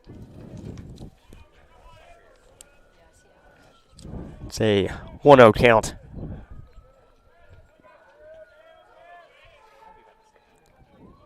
It's Floyd, the senior, looking for a double play here in the top of the 9th. That connects good location on the outside corner. Well, Barton scored 3 runs in the top of the first, 6 in the top of the second, 5 in the top of the fourth, and then 1 run in the 6th, 7th, and 8th inning. Some of them just 2-out singles. This one's popped up over to the right side. Caricato gives it a look, and it bounces on top of the dugout.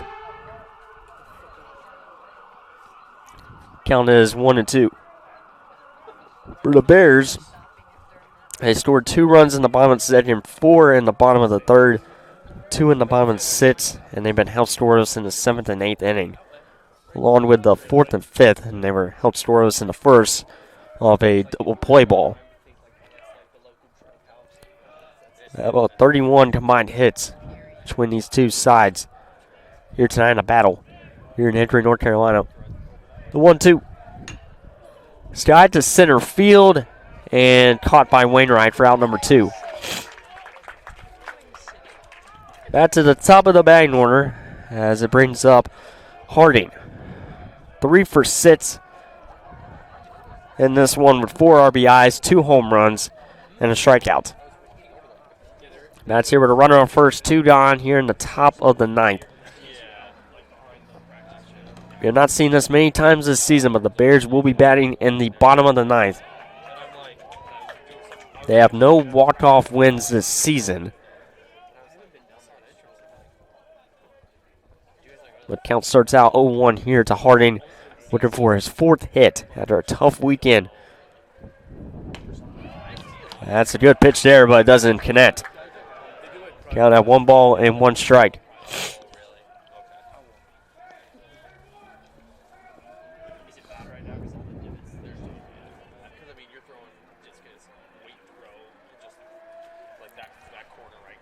One ball, 1 strike. Swung on a miss from Harding. Boyd with a strikeout and also got a fly out to center field for the first 2 outs here in the 9th. 1 ball and 2 strikes. Looking for a 0 here in the top of the 9th. Downstairs 2-2. The Staz waiting on deck.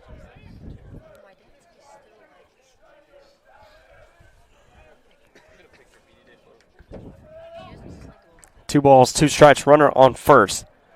Leadoff walk. Boyd's retired the last 2 batters. Misses downstairs, and that was ball 4 to Harding. So first and second here off 2 walks. Brings up number 8, Mason Staz, who's been walked 3 times tonight. He has 2 base hits, also drove in 1 run and 2 strikeouts. Another time around in this batting order for Barton. First and second here for Floyd. And the first pitch got missed downstairs and not far enough to move the runners into scoring position. This boy has lost control of the strike zone. There is 1 pitcher warming up in the pen as we speak for LR, a right-hander. Roper and Floyd gets the final out here in the 9th inning. We'll see what Barton will do for the bottom of the 9th. That's outside, 2-0. Saria waits on deck, 2 for 5 with an RBI and 2 strikeouts. No, I'm in grad school. That's right. I'm a big boy. Yeah, I already have my degree. 2-0 count for Floyd. And Knetz on the outside corner. 2-1. Well, today on the mound, we have seen Schofield, Bram Hall, Poppy, Elmore, Redan, Laird, Bates, Cotterham, and now Floyd. 2-1. Inside for ball 3. And there have been numerous times Barton's had the bases loaded, including in that second inning where they scored 6 runs. Well, it looks like that. Top of the second, top of the fourth, the difference maker in tonight's game for Barton. Just when you thought LR was going to come back, Barton scores 5 runs. Bases loaded. And Stats watch for another consecutive at-bats. As it brings up the number 3 here, Sorry.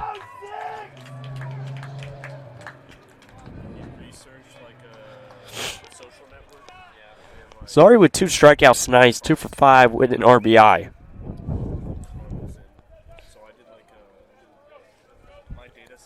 Harding with 4 RBIs tonight. Stas and Sorry with an RBI each. Diaz, Waddell, and Gilmore each with 2 RBIs. And then you got Guzman, number 9 here with 3. That's strike 1. 3 walks to load the bases up here for Barton. Waddell has 2 doubles tonight. Harding has 1, and Guzman with the other. So 4 total doubles for Barton. Chopper up the middle. Waskowski, high hopper, flips over to short. It's not in time, and it's wild of Alex Kahn. A run will come in the score and make it 18-8. Everybody is safe, and for a 4th straight inning, Barton scores at least 1 run. As it brings up number 34, Diaz, who is 1 for 5 in the game with a 2-run home run. First pitch now, sail outside for ball number 1. Well, Floyd got the ground ball. Oskowski tried to flip over to Kahn at short. And just 9 time. And wild of Alex Kahn. It's a 1-0 count. 2-0 now.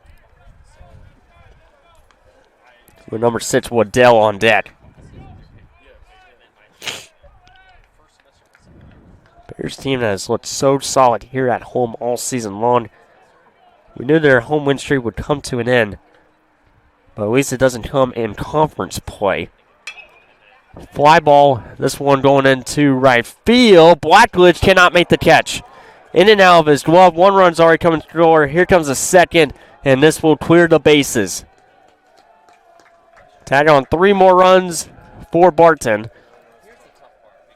As Owen Blackledge, heck of an effort in right field, almost made the dive and catch in right center field. He made a dive and catch the last time the Bears were at home against Catawba.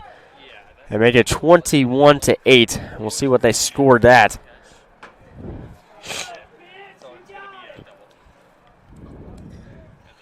So after the strikeout and the flyout, a couple of walks, and then Sorry reached on a fielder's choice RBI.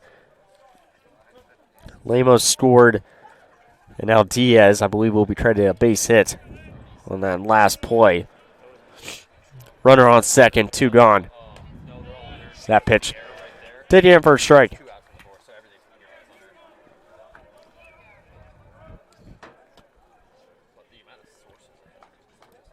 So Diaz will be credited with a double to right field, 2 RBIs. Sorry scored unearned. Stas scored unearned, and Harding scored unearned. So it clears the bases for Diaz. And actually Diaz will be credited with 3 RBIs. So total of 5 RBIs for Diaz tonight. 1 ball, 1 strike. And it's 2-1 now.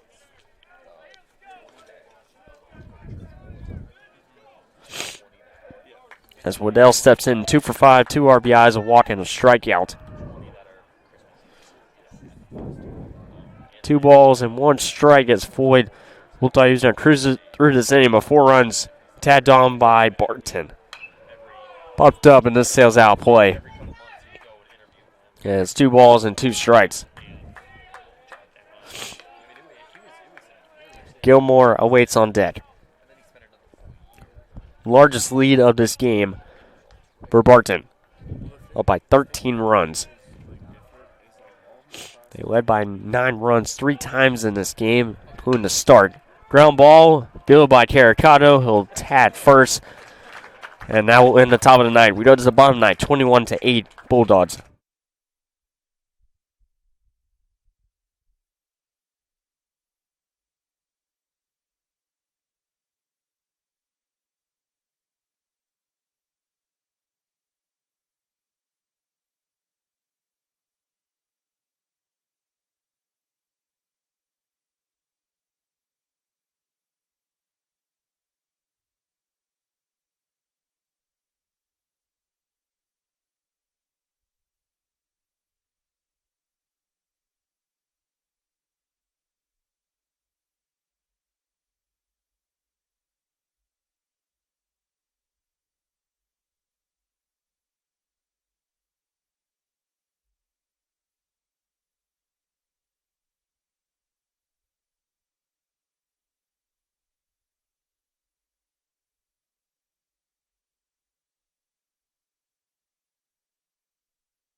Bottom of the ninth inning, expect some pinch hitters here for head coach Abstinetti. He's bringing out Alex Rich, number 17, comes in with a .444 batting average. And he's got 4 hits on the season, 1 double, and 1 run driven in as he will lead off here in the bottom of the ninth. First pitch, he'll chop foul down the left field line. As number 27, as that will be Hogan Stallings on deck. As they will pinch hit for 2, 3, and 4 in the batting order with Stillinger, Laskowski, and Caricato. That one misses outside. Rich had in a bat a few weeks ago when the Bears faced off against the Big Blue. He went 1 for 1 with a single, and he swings and misses there. Had 2 hits against Columbus State back on February 7th. Went 1 for 1 back on February 1st against Trevecca Nazarene. Looking for a hit here. 1-2 pitch. Misses, and it's 2-2.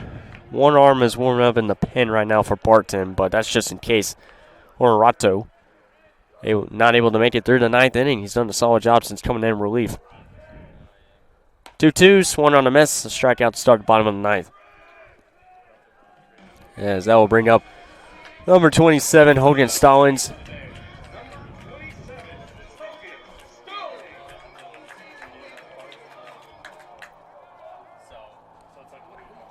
Stallings batting .182 on the season. He's got 2 home runs, 8 RBIs. He's got 4 hits on the 2025 season. First pitch. Upstairs, the redshirt senior from Wake Forest, North Carolina. Went to Wake Forest High School. He had a grand slam in the opening series for LR. Went 1 for 2 with 4 RBIs. And he hits a ground ball to the right side. This will sneak in for a base hit. So Stallings with his 5th hit of the season.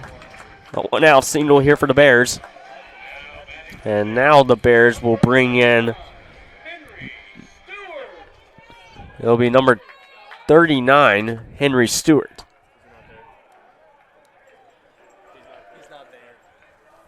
So Henry Stewart will step in with a runner on first, 1 out.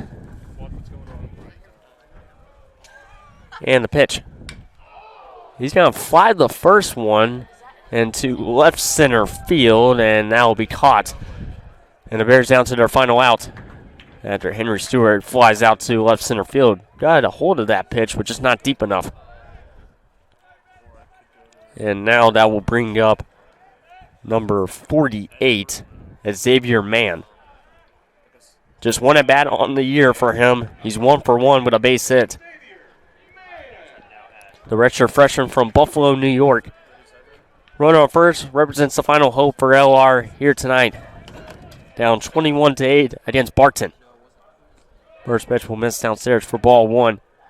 Appreciate everyone tuning in on FloSports here tonight as LR. A tough one to swallow, but they have 3 games at home this weekend against Tusculum to close out the regular season. 1 ball, 1 strike. That single by Stallings was the 13th hit of the night for the Bears. 1 ball and 1 strike here to Mann. And he's going to pop one up down the right field line. That's the bullpen, and it's going to drop foul. And the Bears down to their final strike of the night. Mann was able to get a single against Bluefield State back on April 2nd. He's one of the many pinch hitters that came in for the Bears when they were up 12-0 against the Big Blue in a doubleheader sweep where they won the first game 12-0, second game 8-0. And now a 1-2 count here to Xavier Mann in his second plate appearance of the season with Hogan Stallings on at first base. Swung on a miss, and Barton will close out the game with a 21-8 victory here at Durham Field as they will move to 27-16 overall as they close out the regular season next week. LR will drop to 33-9 overall, and they're just their second loss here at home. Well, that dude here on the Bear Sports Network, I'm Dallas Renzi. We will see you Friday for baseball between LR and Tusculum. Have a good night, everyone.